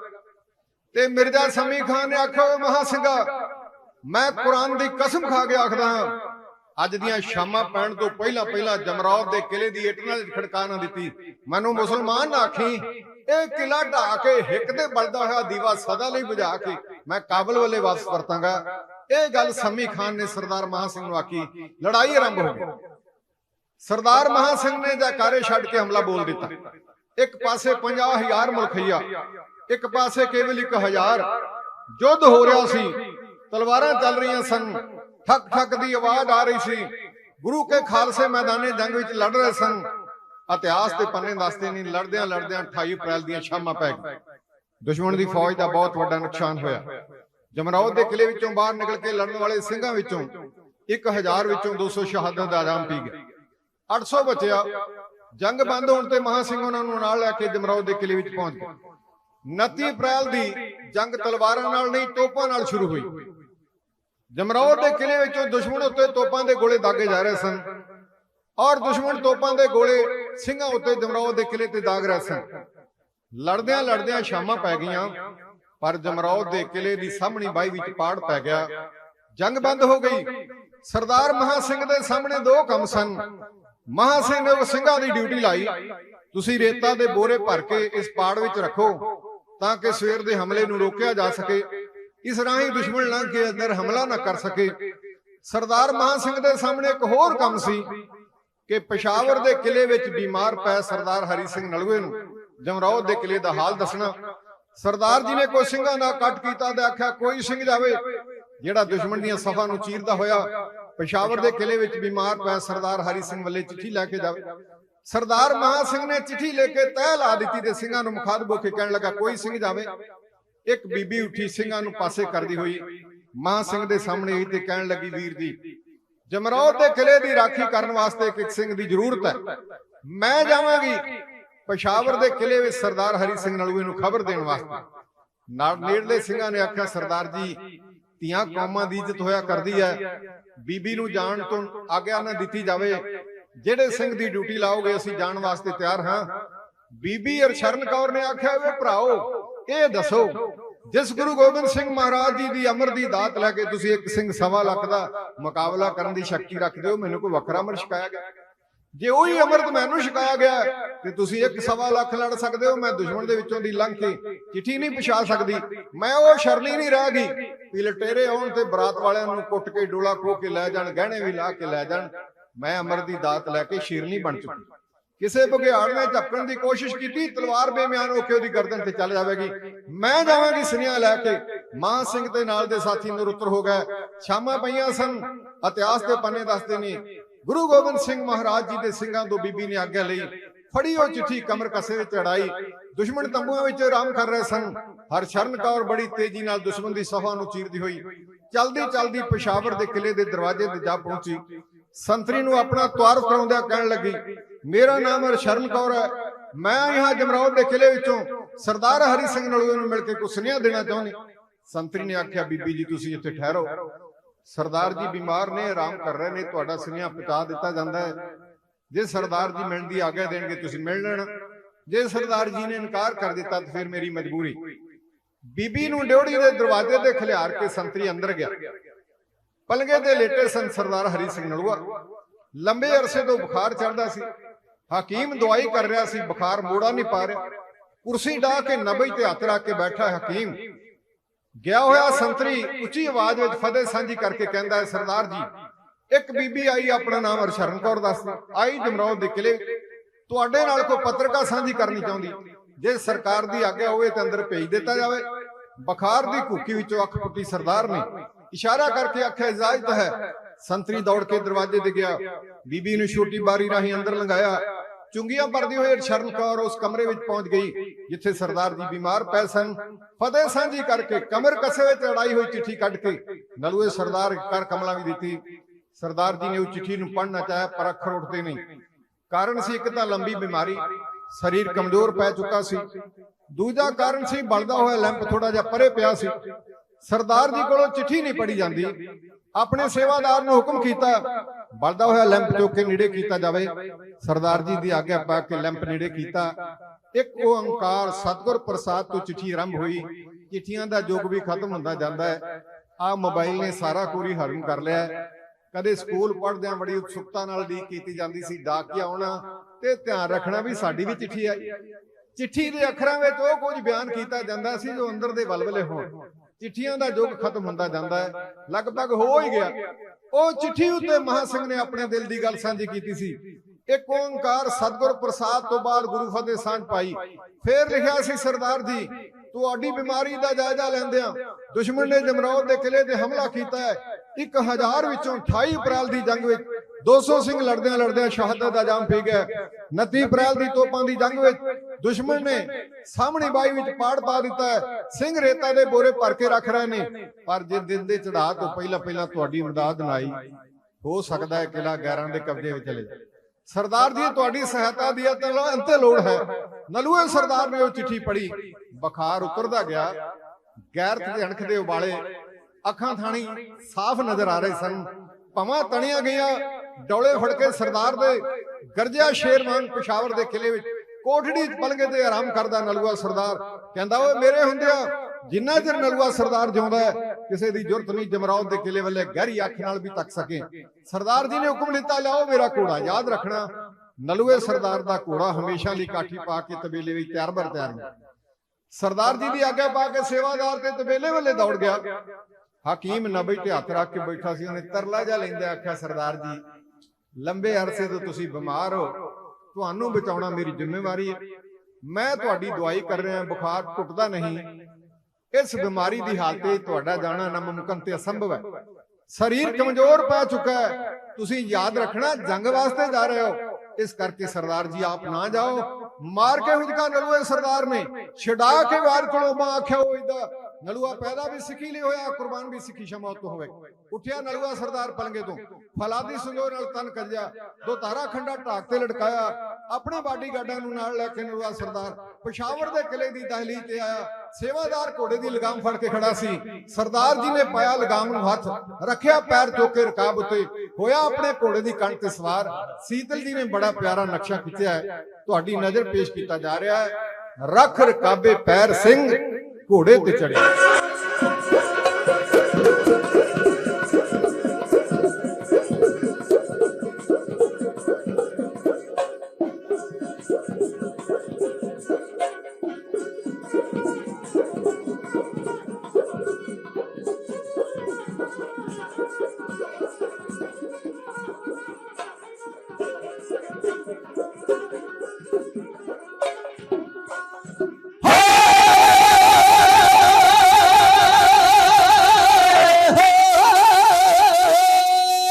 ਰੱਖ ਰਕਾਬੇ ਪੈਰ ਸਿੰਘ ਘੋੜੇ ਤੇ ਚੜਿਆ।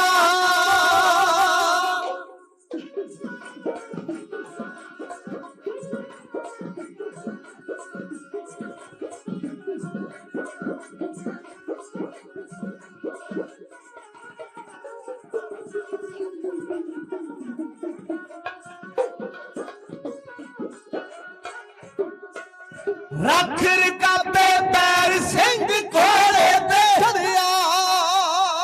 ਓ ਸਿਰ ਤੋਂ ਪੈਰਾਂ ਦੀ ਗਿਓ ਲੋਹੇ ਨਾਲ ਮੜਿਆ।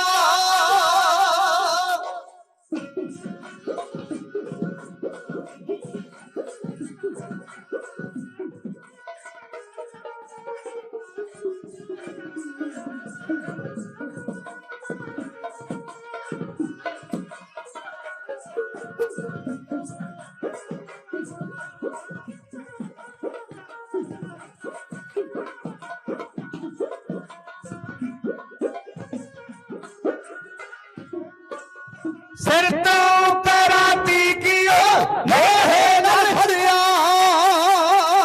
ਦੋ ਤਾਰਾ ਭੋਲਾ ਦਾ ਹੱਥ ਖੰਡਾ ਫੜਿਆ।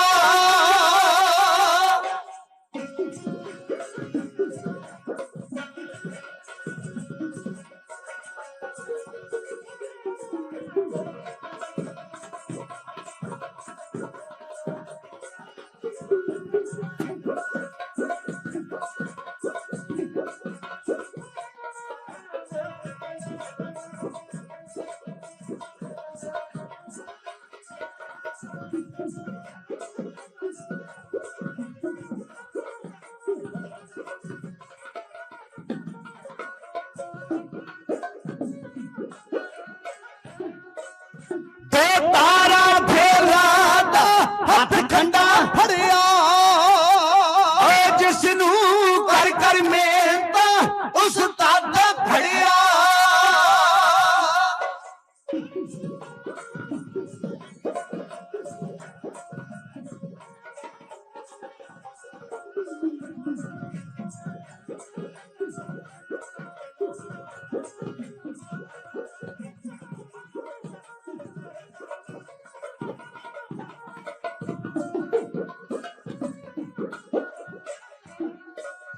ਜਿਸ ਨੂੰ ਕਰ ਕਰ ਮਿਹਨਤ ਉਸ ਤੱਕ ਫੜਿਆ। ਉਹਦੀ ਪਾਣ ਬੁਝਾਈ ਜ਼ਹਿਰ ਵਿੱਚ ਰਤ ਮੰਗੇ ਸੜਿਆ।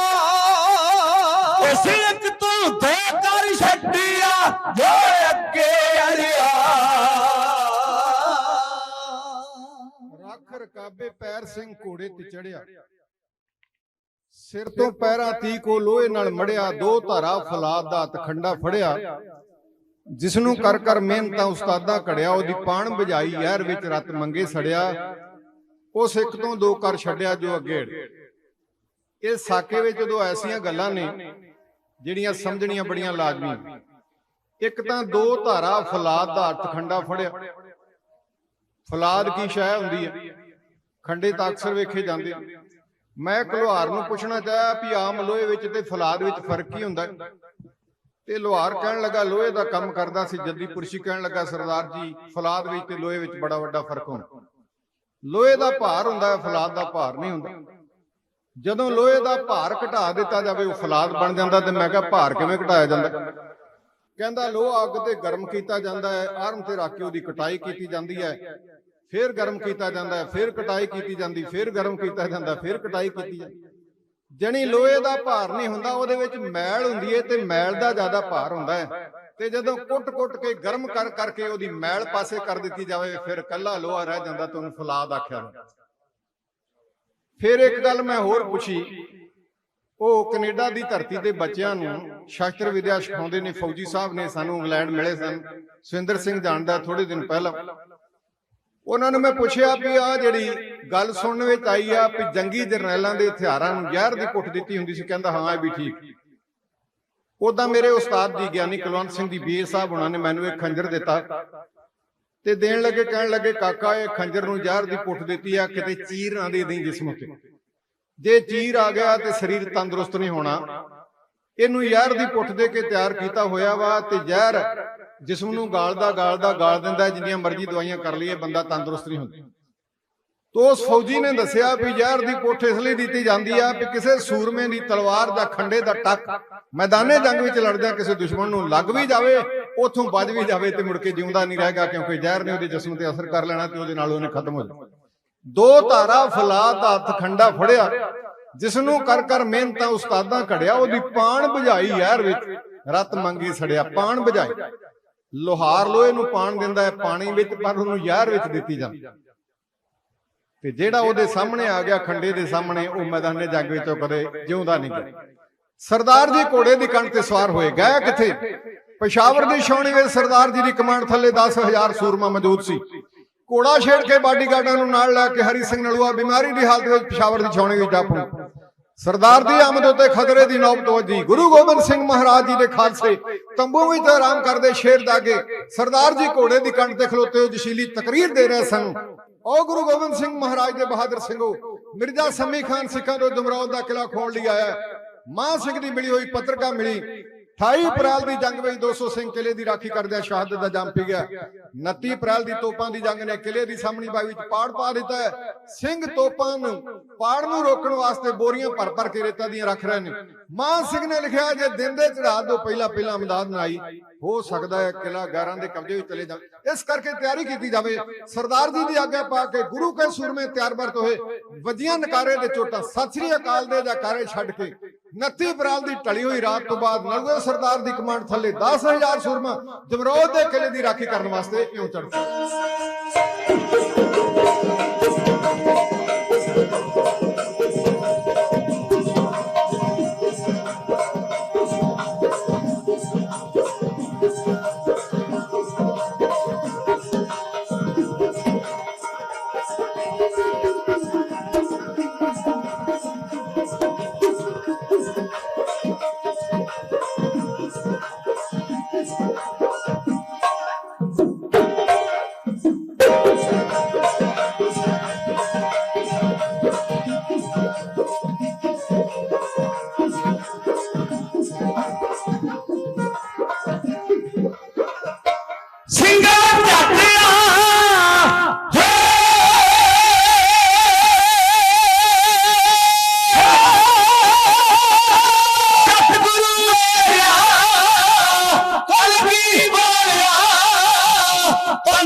खुशी नाले जकारिया को छड्ड दे, खुशी नाले जकारिया को छड्ड दे, जित्ती गूड़िया समान तक पा।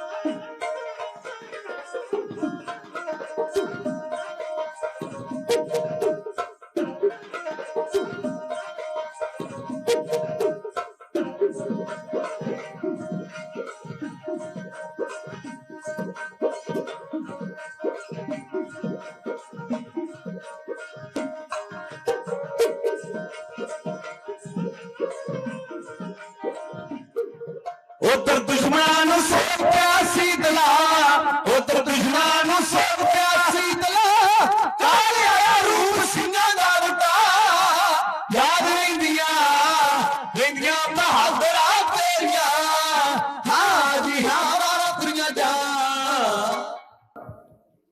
ਸਰਦਾਰਾਂ ਨੇ ਮੁੰਡੇ ਦਾ ਵਿਆਹ ਕੀਤਾ ਤੇ ਨੂੰਹ ਆਈ ਘਰ, ਸਵੇਰੇ ਵੀ ਪਨੀਰ ਸ਼ਾਮ ਨੂੰ ਵੀ ਪਨੀਰ, ਅਗਲੇ ਦਿਨ ਵੀ ਸਵੇਰੇ ਪਨੀਰ ਸ਼ਾਮ ਨੂੰ ਵੀ ਪਨੀਰ, 4-5 ਦਿਨ ਨੂੰਹ ਪਨੀਰ ਖਾਂਦੀ ਰਹੀ ਤੇ ਫਿਰ ਕਹਿਣ ਲੱਗੀ ਬਾਪੂ ਆਪਾਂ ਟੇਸਟ ਹੀ ਬਦਲ ਕੇ ਵੇਖ ਲਈਏ, ਪਨੀਰ ਹੀ ਖਾਈ ਜਾਣੀ।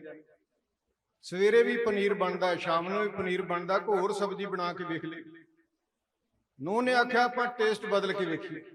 ਜਦੋਂ ਟੇਸਟ ਬਦਲ ਕੇ ਵੇਖਿਆ ਤੇ ਵਾਕਿਆ ਹੀ ਵੱਖਰਾ ਸਵਾਦ ਆਇਆ।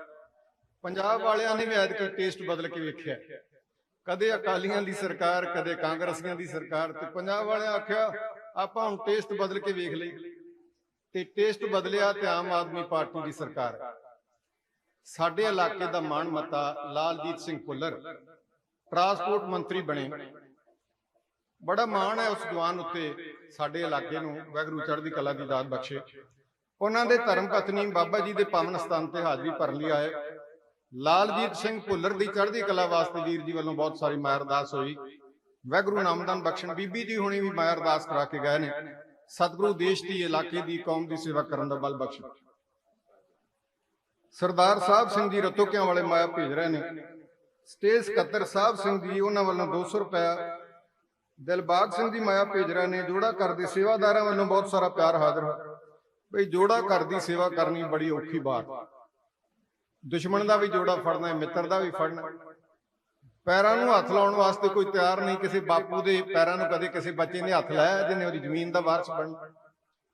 ਸੰਗਤ ਦੇ ਜੋੜੇ ਫੜ ਕੇ ਸਾਂਭ ਕੇ ਰੱਖਣੇ, ਝਾੜ ਕੇ ਰੱਖਣੇ ਤੇ ਉਹਦੀ ਰਖਵਾਲੀ ਕਰਨੀ, ਇਹ ਚੰਗੇ ਭਾਗਾਂ ਦੀ ਨਿਸ਼ਾਨੀ।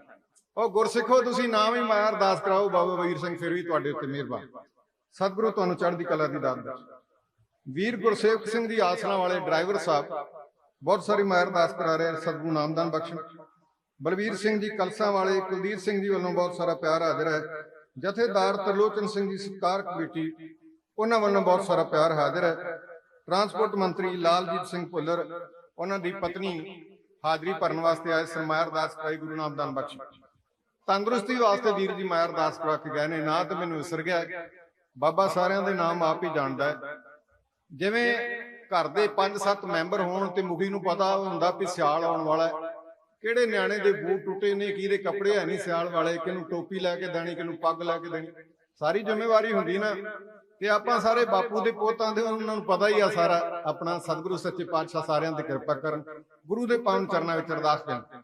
ਸਰਦਾਰ ਹਰੀ ਸਿੰਘ ਨਲੂਆ 10,000 ਸੂਰਮਾ ਲੈ ਕੇ ਜਮਰੋਹ ਦੇ ਮੈਦਾਨ ਵਿੱਚ ਜਾ। ਸਤਿ ਸ੍ਰੀ ਅਕਾਲ ਦੇ ਜੈਕਾਰਾਂ ਨਾਲ ਦਰਰਾ ਖੈਬਰ ਦੀਆਂ ਕਾਲੀਆਂ ਪਹਾੜੀਆਂ ਗੂੰਜ ਉੱਠੀਆਂ।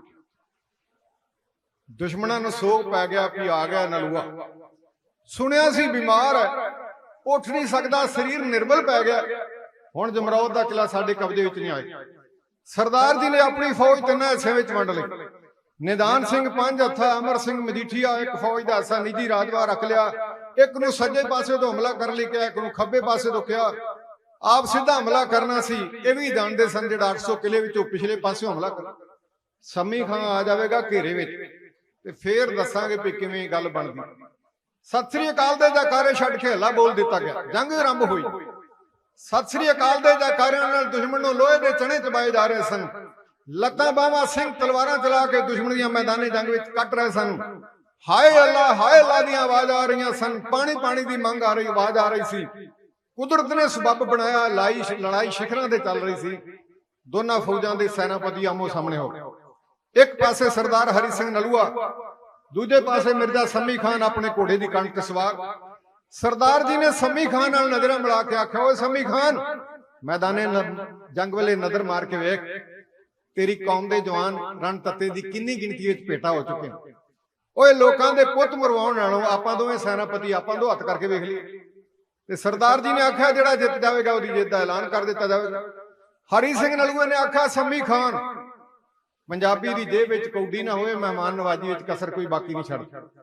ਮਹਿਮਾਨ ਨਵਾਜੀ ਕਰਦਿਆਂ ਤੇ ਖਾਲਸੇ ਦੇ ਨਿਯਮਾਂ ਦੀ ਪਾਲਣਾ ਕਰਦਿਆਂ ਤੈਨੂੰ 3 ਵਾਰ ਕਰਨ ਦੀ ਆਗਿਆ ਦੇਣਾ। ਤੇਰੇ 3 ਵਾਰਾਂ ਵਿੱਚੋਂ ਇੱਕ ਵੀ ਵਾਰ ਮੇਰੇ ਜਿਸਮ ਨੂੰ ਛੋਹ ਗਿਆ, ਮੈਂ ਤੇਰੀ ਜਿੱਤ ਦਾ ਐਲਾਨ ਕਰਦਾ। ਤੇ ਜੇ ਮੈਂ ਤੇਰੇ 3 ਵਾਰ ਰੋਕ ਲੈ, ਮੋੜ ਕੇ ਤੇਰੇ ਉੱਤੇ 3 ਨਹੀਂ ਕੇਵਲ 1 ਵਾਰ ਕਰਾਂਗਾ। ਸੰਮੀ ਖਾਨ ਦੇ ਨਲੂਏ ਸਰਦਾਰ ਦਾ 1 ਵਾਰ ਤੂੰ ਰੋਕ ਲਿਆ, ਫਿਰ ਵੀ ਤੇਰੀ ਕੌਮ ਦਾ ਝੰਡਾ ਫੜ ਕੇ ਤੇਰੀ ਜਿੱਤ ਦਾ ਐਲਾਨ ਕਰਦਾ। ਸਰਦਾਰ ਜੀ ਨੇ ਬੜੀ ਵੱਡੀ ਰਿਆਇਤ ਦਿੱਤੀ ਸੀ।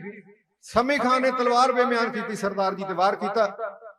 ਨਲੂਏ ਸਰਦਾਰ ਨੇ ਰੋਕਿਆ, ਦੂਜਾ ਵਾਰ ਕੀਤਾ, ਉਹ ਵੀ ਰੋਕਿਆ। ਤੀਜੀ ਵਾਰੀ ਮਰਦੇ ਦੇ ਜੀ ਨਾਲ ਤਲਵਾਰ ਸੁੱਟੀ, ਜਿਹੜੀ ਸਰਦਾਰ ਜੀ ਤੱਕ ਕੱਪੜੀ ਵੀ ਨਹੀਂ। ਜਦੋਂ 3 ਵਾਰ ਖਾਲੀ ਗਏ ਤੇ ਸੰਮੀ ਖਾਨ ਕਹਿੰਦਾ, ਦੁਨੀਆ ਦੇ ਲੋਕ ਕਹਿੰਦੇ ਨੇ ਜ਼ਿੰਦਗੀ ਨਾਲੋਂ ਸੰਸਾਰ ਵਿੱਚ ਕੋਈ ਚੀਜ਼ ਕੀਮਤੀ। ਤੇਰੇ ਕੋਲੇ ਤੇਜ਼ ਦੌੜਨ ਵਾਲਾ ਘੋੜਾ ਦੜਾ ਕੇ ਮੈਦਾਨੇ ਜੰਗ ਵਿੱਚੋਂ ਨਿਕਲ ਜਾ, ਫੇਰ ਕਿਤੇ ਨਲੂਏ ਨਾਲ 2 ਹੱਥ ਕਰ ਲਾ। ਘੋੜਾ ਦੜਾਇਆ, ਮੈਦਾਨੇ ਜੰਗ ਵਿੱਚੋਂ ਦੌੜਨਾ ਚਾਹੁੰਦਾ ਸੀ।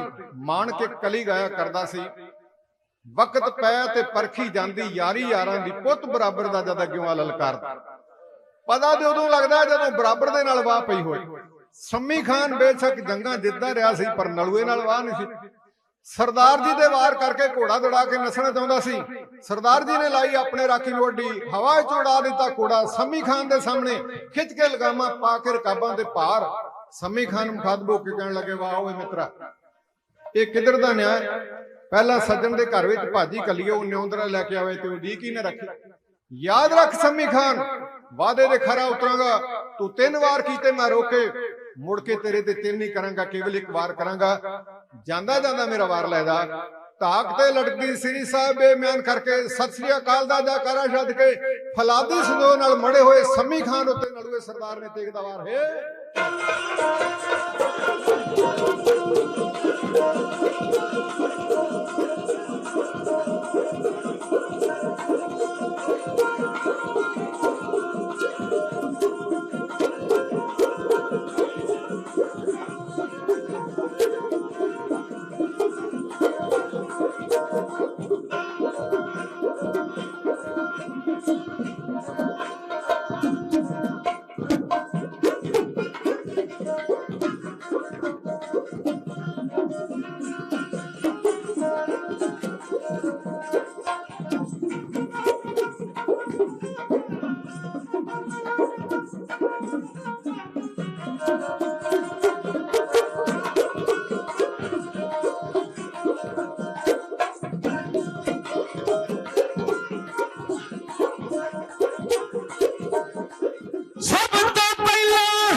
सदा की जामा चो मोल दिए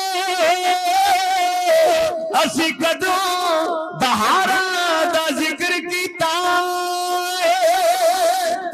असी सदा शहीदां दे गीत गाए नहीं पंथ गिदारा दा जिक्र कीता असी कदे नहीं जुल्फा दी बात पाई जदों कीता तलवारां दा जिक्र कीता अपने जिस्मां दे नाल नी प्यार करदे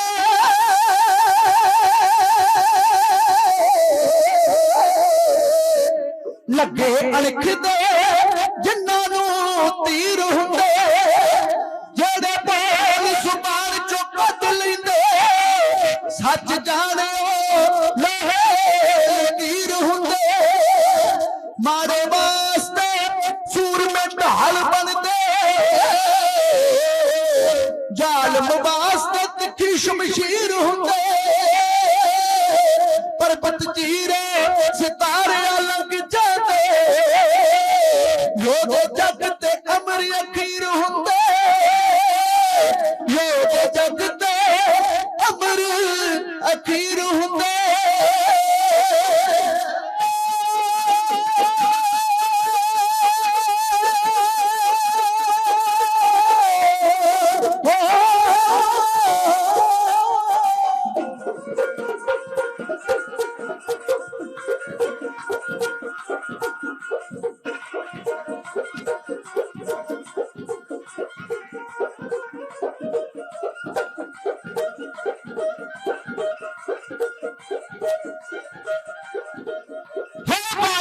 शेर दी बोले पदका बारी लड़वे शेर दी बोले पदका बारी लड़वे शेर दी बोले पदका बारी लड़वे शेर दी बोले पदका किथे चले खान दी तलवार बचा के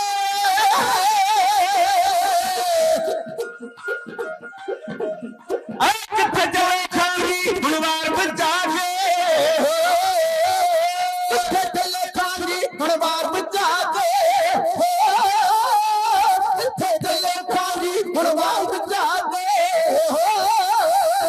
नस्ल कमली मर्द दा बे नस्ल कमली मर्द दा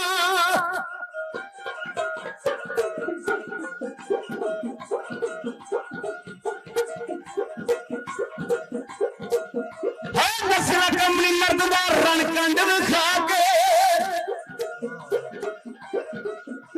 नस्ल कमली मर्द दा रणकंड विखा के नस्ल कमली मर्द दा रणकंड विखा के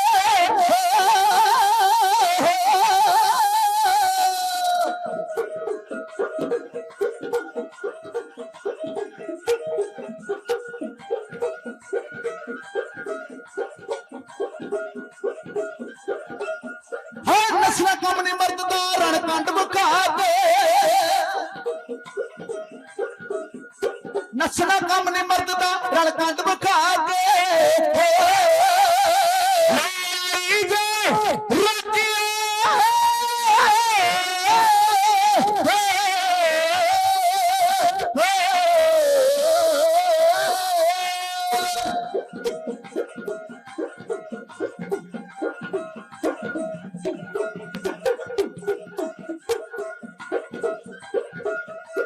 लड़ाई जे रखिया कोई चारा लागे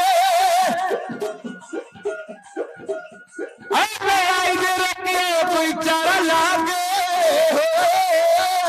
लड़ाई जे रखिया कोई चारा लागे लड़ाई जे रखिया कोई चारा लागे खिड़की चंडी सिंह ने जरा हाथी लागे खिड़की चंडी सिंह ने जरा हाथी लागे खिड़की चंडी सिंह ने जरा हाथी लागे खिड़की चंडी सिंह ने जरा हाथी लागे इस चीरिया को गुलाब दा हो रत पीती जागे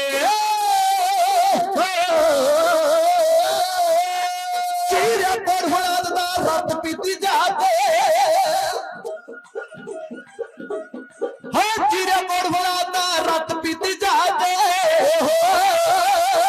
घोड़ी तो सुट लिया घोड़ी तो सुट लिया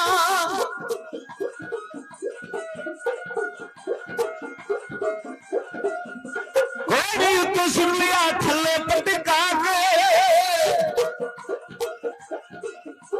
घोड़ी तो सुट लिया थल्ले पटका के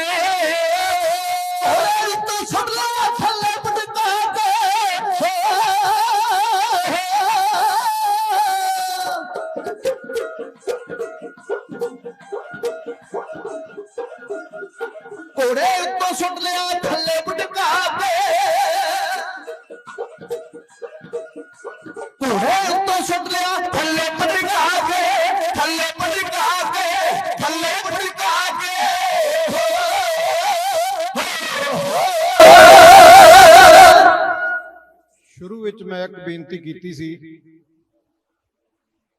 ਕਬੀਰ ਸਾਹਿਬ ਕਹਿੰਦੇ ਸੰਤ ਕੀ ਗੈਲ ਨਾ ਛੋਡੀਏ ਮਾਰਗ ਲਾਗਾ ਜਾ। ਨਤੀਜਾ ਕੀ ਨਿਕਲੇਗਾ? ਪੇਖਤ ਹੀ ਪਨੀਤ ਹੋਏ ਭੇਟ ਤੇ ਜਪੀਏ ਨਾ।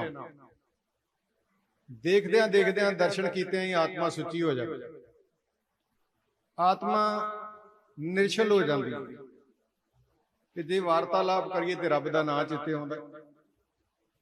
ਹਕੀਕਤ ਦੇਖਣ ਲਈ ਮਿਲ ਰਹੀ ਹੈ। ਮਹਾਂਪੁਰਸ਼ ਬਾਬਾ ਅਵਤਾਰ ਸਿੰਘ ਸਾਹਿਬ ਜੀ ਸਤਿਗੁਰੂ ਦੇ ਪਾਵਨ ਦਰਬਾਰ ਵਿੱਚ ਆਏ, ਪੇਖਤ ਹੀ ਪਨੀਤ ਹੋਏ। ਬੜਾ ਅੱਛਾ ਸੁਭਾਅ, ਉੱਚੀ ਉਪਾਧੀ, ਛੇਵੇਂ ਪਾਤਸ਼ਾਹ ਦੀਆਂ ਨਵਾਜ਼ੀਆਂ ਹੋਈਆਂ ਆਤਮਾਵਾਂ, ਮੀਰੀ ਪੀਰੀ ਦੇ ਮਾਲਕ ਗੁਰੂ ਹਰਗੋਬਿੰਦ ਸਾਹਿਬ ਮਹਾਰਾਜ ਦੀਆਂ ਬਖਸ਼ਣ ਦੇ ਪਾਤਰ ਬਾਬਾ ਜੀ ਜਥੇ ਦੇ ਸਿੰਘਾਂ ਨੂੰ ਨਾਲ ਲੈ ਕੇ ਹਾਜ਼ਰੀ ਭਰਨ ਲਈ ਆਏ। ਦਰਸ਼ਨ ਕੀਤਿਆਂ ਵੀ ਪ੍ਰਸੰਨਤਾ ਹੋਈ, ਨੇੜਤਾ ਕੀਤਿਆਂ ਰੱਬ ਦਾ ਨਾਮ ਚੇਤੇ ਆਉਂਦਾ। ਢਾਡੀ ਕਲਾ ਨੂੰ ਨਵਾਜ਼ਦੇ ਹੋਏ ਮੈਂ ਕਈ ਵਾਰੀ ਇਹ ਗੱਲ ਸਟੇਜ ਉੱਤੇ ਕੀਤੀ ਹੈ, ਅਗਰ ਬਾਬਾ ਬਿਧੀ ਚੰਦ ਸਾਹਿਬ ਜੀ ਛੇਵੇਂ ਪਾਤਸ਼ਾਹ ਨੂੰ ਸਾਡੀ ਦੱਸ ਨਾ ਪਾਉਂਦੇ ਤੇ ਢਾਡੀ ਪਿੰਡਾਂ ਦੀਆਂ ਸੱਥਾਂ ਦੇ ਸ਼ਿੰਗਾਰ ਹੁੰਦੇ, ਧਾਰਮਿਕ ਸਟੇਜਾਂ ਤੇ ਨਾ ਗਾਉਂਦੇ। ਇਹ ਬਾਬਾ ਬਿਧੀ ਚੰਦ ਸਾਹਿਬ ਦੀ ਮਹਾਨ ਕਿਰਪਾ ਹੈ। ਜਿੱਥੇ ਬਾਬਾ ਬਿਧੀ ਚੰਦ ਸਾਹਿਬ ਜੀ ਨੇ ਕਿਰਪਾ ਕੀਤੀ, ਉੱਥੇ ਬਾਬਾ ਜੀ ਉਹਨਾਂ ਦੀ ਬੰਸ ਵਿੱਚੋਂ ਨੇ। ਸੋਈ ਕੋਲ ਭਲੀ ਜੇ ਕੋਲ ਹਰ ਕੋ ਦਾਸ। ਉਹੀ ਬਖਸ਼ਾਂ ਅੱਜ ਵੀ ਢਾਡੀ ਸਿੰਘਾਂ ਉੱਤੇ ਬਾਬਾ ਜੀ ਕਰਦੇ ਅਸੀਸਾਂ ਭੇਜ ਰਹੇ ਨੇ। ਦੀਰਘ ਆਜੂ ਵਾਸਤੇ ਗੁਰੂ ਬਾਬਾ ਜੀ ਦੇ ਪਾਵਨ ਚਰਨਾਂ ਵਿੱਚ ਅਰਦਾਸ ਬੇਨਤੀ। ਤੇ ਜਿਹੜਾ ਸਾਧੂ ਦਾ ਸੰਗ ਕਰਦਾ ਨਾ, ਉਹ ਆਪ ਵੀ ਤਰ ਜਾਂਦਾ, ਕੁਲਾਂ ਵੀ ਤਰ ਜਾਂਦਾ। ਗਿਆਨੀ ਗੁਰਜੰਟ ਸਿੰਘ ਜੀ ਬੈਂਕਾ ਕਵੀਸ਼ਰੀ ਜਥਾ ਲੈ ਕੇ ਮਹਾਰਾਜ ਦੀ ਹਾਜ਼ਰੀ ਵਿੱਚ ਹੈ। ਬਾਬਾ ਜੀ ਦਾ ਸੰਗ ਕਰਨ ਕਰਕੇ ਜਾਣੀ ਪਾਰਸ ਨਾਲ ਲੱਗਾ ਹੋਇਆ ਲੋਹਾ ਵੀ ਸੋਨਾ ਬਣ ਜਾਂਦਾ। ਆਸਟ੍ਰੇਲੀਆ ਦੀ ਧਰਤੀ ਤੋਂ ਕੁਝ ਕੁ ਦਿਨ ਪਹਿਲਾਂ ਆਏ, ਸਾਡੇ 2 ਕੁ ਦਿਨ ਦੇ ਵਕਫੇ ਨਾਲ ਜਹਾਜ਼ ਉਤਰੇ। ਮੈਂ ਤੇ ਸਵਿੰਦਰ ਸਿੰਘ ਇੰਗਲੈਂਡ ਗਏ ਸਾਂ ਤੇ ਬੈਂਕਾ ਜੀ ਆਪਣਾ ਜਥਾ ਲੈ ਕੇ ਆਸਟ੍ਰੇਲੀਆ ਗਏ ਸਨ। 2 ਕੁ ਦਿਨ ਦੇ ਵਕਫੇ ਨਾਲ ਇਹ ਦੋਵੇਂ ਜਥੇ ਪੰਜਾਬ ਦੀ ਧਰਤੀ ਤੇ ਆਏ ਗੁਰੂ ਦਾ ਜਸ ਕਰਨ ਵਾਸਤੇ। ਬੈਂਕਾ ਜੀ ਉੱਤੇ ਜਿੱਥੇ ਬਾਬਾ ਜੀ ਦੀ ਮਹਾਨ ਕਿਰਪਾ ਹੈ, ਸਾਡੇ ਉੱਤੇ ਵੀ ਕਿਰਪਾ ਹੈ। ਇਹ ਵੱਖਰੀ ਗੱਲ ਵੀ ਅਸੀਂ ਚੋਲੇ ਨਹੀਂ ਪਾਏ, ਪਰ ਮੰਨਦੇ ਹਾਂ ਵੀ ਬਾਬਾ ਜੀ ਦੀ ਸਾਡੇ ਤੇ ਕਿਰਪਾ ਹੈ। ਇਸ ਲਈ ਕਿਰਪਾ ਹੈ ਕਿ ਬਾਬਾ ਬਿਧੀ ਚੰਦ ਸਾਹਿਬ ਜੀ ਨੇ ਢਾਡੀ ਕਲਾ ਤੇ ਕਿਰਪਾ ਕੀਤੀ ਤੇ ਬਾਬਾ ਜੀ ਉਹੀ ਕਿਰਪਾ ਢਾਡੀ ਸਿੰਘਾਂ ਤੇ ਅੱਜ ਵੀ ਵਰਤਾ ਰਹੇ ਨੇ। ਸਤਿਗੁਰੂ ਕਿਰਪਾ ਕਰਨ। ਬੈਂਕਾ ਜੀ ਦੇ ਸਾਰੇ ਜਥੇ ਵੱਲੋਂ ਬਹੁਤ ਸਾਰਾ ਪਿਆਰ ਹਾਜ਼ਰ ਹੋਇਆ ਜੀ। ਨਲੂਏ ਸਰਦਾਰ ਦੀ ਤੇਗ ਦੇ ਵਾਰ ਨਾਲ ਮਿਰਜ਼ਾ ਸਮੀ ਖਾਨ ਜ਼ਖਮੀ ਹੋ ਕੇ ਧਰਤੀ ਤੇ ਡਿੱਗ ਪਿਆ। ਜ਼ਿੰਦਗੀ ਦੀ ਭੀਖ ਮੰਗਣ ਲੱਗਾ ਤੇ ਉਹਦੇ ਬਾਡੀਗਾਰਡਾਂ ਨੇ ਉਠਾ ਕੇ ਮੈਦਾਨੇ ਜੰਗ ਵਿੱਚ ਪਾਸੇ ਲਿਜਾਇਆ। ਨਿਧਾਨ ਸਿੰਘ ਦੀ ਇਮਦਾਦ ਵਾਸਤੇ ਸਰਦਾਰ ਹਰੀ ਸਿੰਘ ਨਲੂਆ ਦਰਰਾ ਖੈਬਰ ਦੀਆਂ ਕਾਲੀਆਂ ਪਹਾੜੀਆਂ ਵੱਲੇ ਵਧਦਾ ਜਾ ਰਿਹਾ ਸੀ। ਡੋਗਰਿਆਂ ਦੇ ਬੰਦਿਆਂ ਨੇ ਕਾਰਬਾਈਨ ਦੇ ਫਾਇਰ ਕੀਤੇ, ਇੱਕ ਛਾਤੀ ਵਿੱਚ ਲੱਗਾ, ਇੱਕ ਬੱਖੀ ਵਿੱਚ ਲੱਗਾ। ਘੋੜੇ ਦੇ ਸਵਾਰ ਹੋ ਨਲੂਆ ਸਰਦਾਰ ਜਮਰੌਦ ਦੇ ਕਿਲੇ ਦੇ ਦਰਵਾਜ਼ੇ ਤੇ ਆਇਆ। ਮਾਨ ਸਿੰਘ ਨੇ ਉਤਾਰ ਕੇ ਪਲੰਘੇ ਤੇ ਲਿਟਾਇਆ। ਹਕੀਮ ਨੇ ਇਲਾਜ ਕਰਨਾ ਚਾਹਿਆ, ਪਰ ਕਲਗੀ ਵਾਲੇ ਪਾਤਸ਼ਾਹ ਦਾ ਸੱਦਾ ਆਣ ਪਹੁੰਚਾ ਸੀ। ਸ਼ਹਾਦਤ ਦਾ ਜਾਮ ਪੀਣ ਤੋਂ ਪਹਿਲਾਂ ਨਲੂਏ ਸਰਦਾਰ ਨੇ ਮਾਨ ਸਿੰਘ ਤੇ ਨਾਲ ਦੇ ਸਿੰਘਾਂ ਨਾਲ ਆਖਿਆ, ਮੇਰੀ ਸ਼ਹਾਦਤ ਦੀ ਖਬਰ ਗੁਪਤ ਰੱਖਣੀ, ਮੇਰੀ ਚਿਖਾ ਜਮਰੌਦ ਦੇ ਕਿਲੇ ਵਿੱਚ ਤਿਆਰ ਕਰਨੀ, ਮੇਰਾ ਨਾਂ ਲੈ ਕੇ ਮੈਦਾਨੇ ਜੰਗ ਵਿੱਚ ਨਗਾਰਾ ਵਜਾ ਕੇ ਜੰਗ ਲੜਦੇ ਰਹਿਣਾ, ਔਰ ਜਦੋਂ ਮੇਰਾ ਅੰਤਮ ਸੰਸਕਾਰ ਕਰਨਾ ਮੇਰਾ ਮੂੰਹ ਕਾਬਲ ਵੱਲ ਰੱਖਣਾ, ਕਿਉਂਕਿ ਮੈਂ ਛਾਤੀ ਵਿੱਚ ਖਾਧੀ ਤੇ ਛਾਤੀ ਵਿੱਚ ਮਾਰੀ। ਮੈਂ ਕਦੇ ਵੀ ਦੁਸ਼ਮਣ ਵੱਲੇ ਕੰਢ ਨਹੀਂ ਕੀਤੀ। ਮੇਰਾ ਦੁਧਾਰਾ ਖੰਡਾ ਮੇਰੇ ਨਾਲ ਟਿਕਾ ਦੇਣਾ।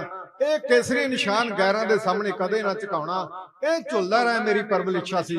ਇਹ ਕਹਿ ਕੇ ਸਦਾ ਦੀਆਂ ਜਿੱਤਾਂ ਜਿੱਤਣ ਵਾਲਾ ਸਰਦਾਰ ਹਰੀ ਸਿੰਘ ਨਲੂਆ ਪੰਥ ਨੂੰ ਅੰਤੋਂ ਫਤਿਹ ਬੁਲਾ ਕੇ ਸ਼ਹਾਦਤ ਦਾ ਜਾਮ। ਇਤਿਹਾਸ ਦੀ ਕਦਰ ਵਿੱਚ ਗੁਰੂ ਕੀ ਸੰਗਤ ਵੱਲੋਂ ਬਹੁਤ ਸਾਰਾ ਪਿਆਰ ਭੇਜੇਗਾ। ਸਤਿਗੁਰੂ ਨਾਮਦਾਨ ਬਖਸ਼ ਬਾਬਾ ਜੀ ਦਾ, ਸੈਕਟਰੀ ਸਾਹਿਬ ਦਾ, ਸਾਊਂਡ ਵਾਲੇ ਵੀਰ ਦਾ, ਗੁਰੂ ਕੀ ਸੰਗਤ ਦਾ ਲਾਈਵ ਚਲਾ ਰਹੇ ਕੇਸਰੀ ਚੈਨਲ ਵਾਲੇ।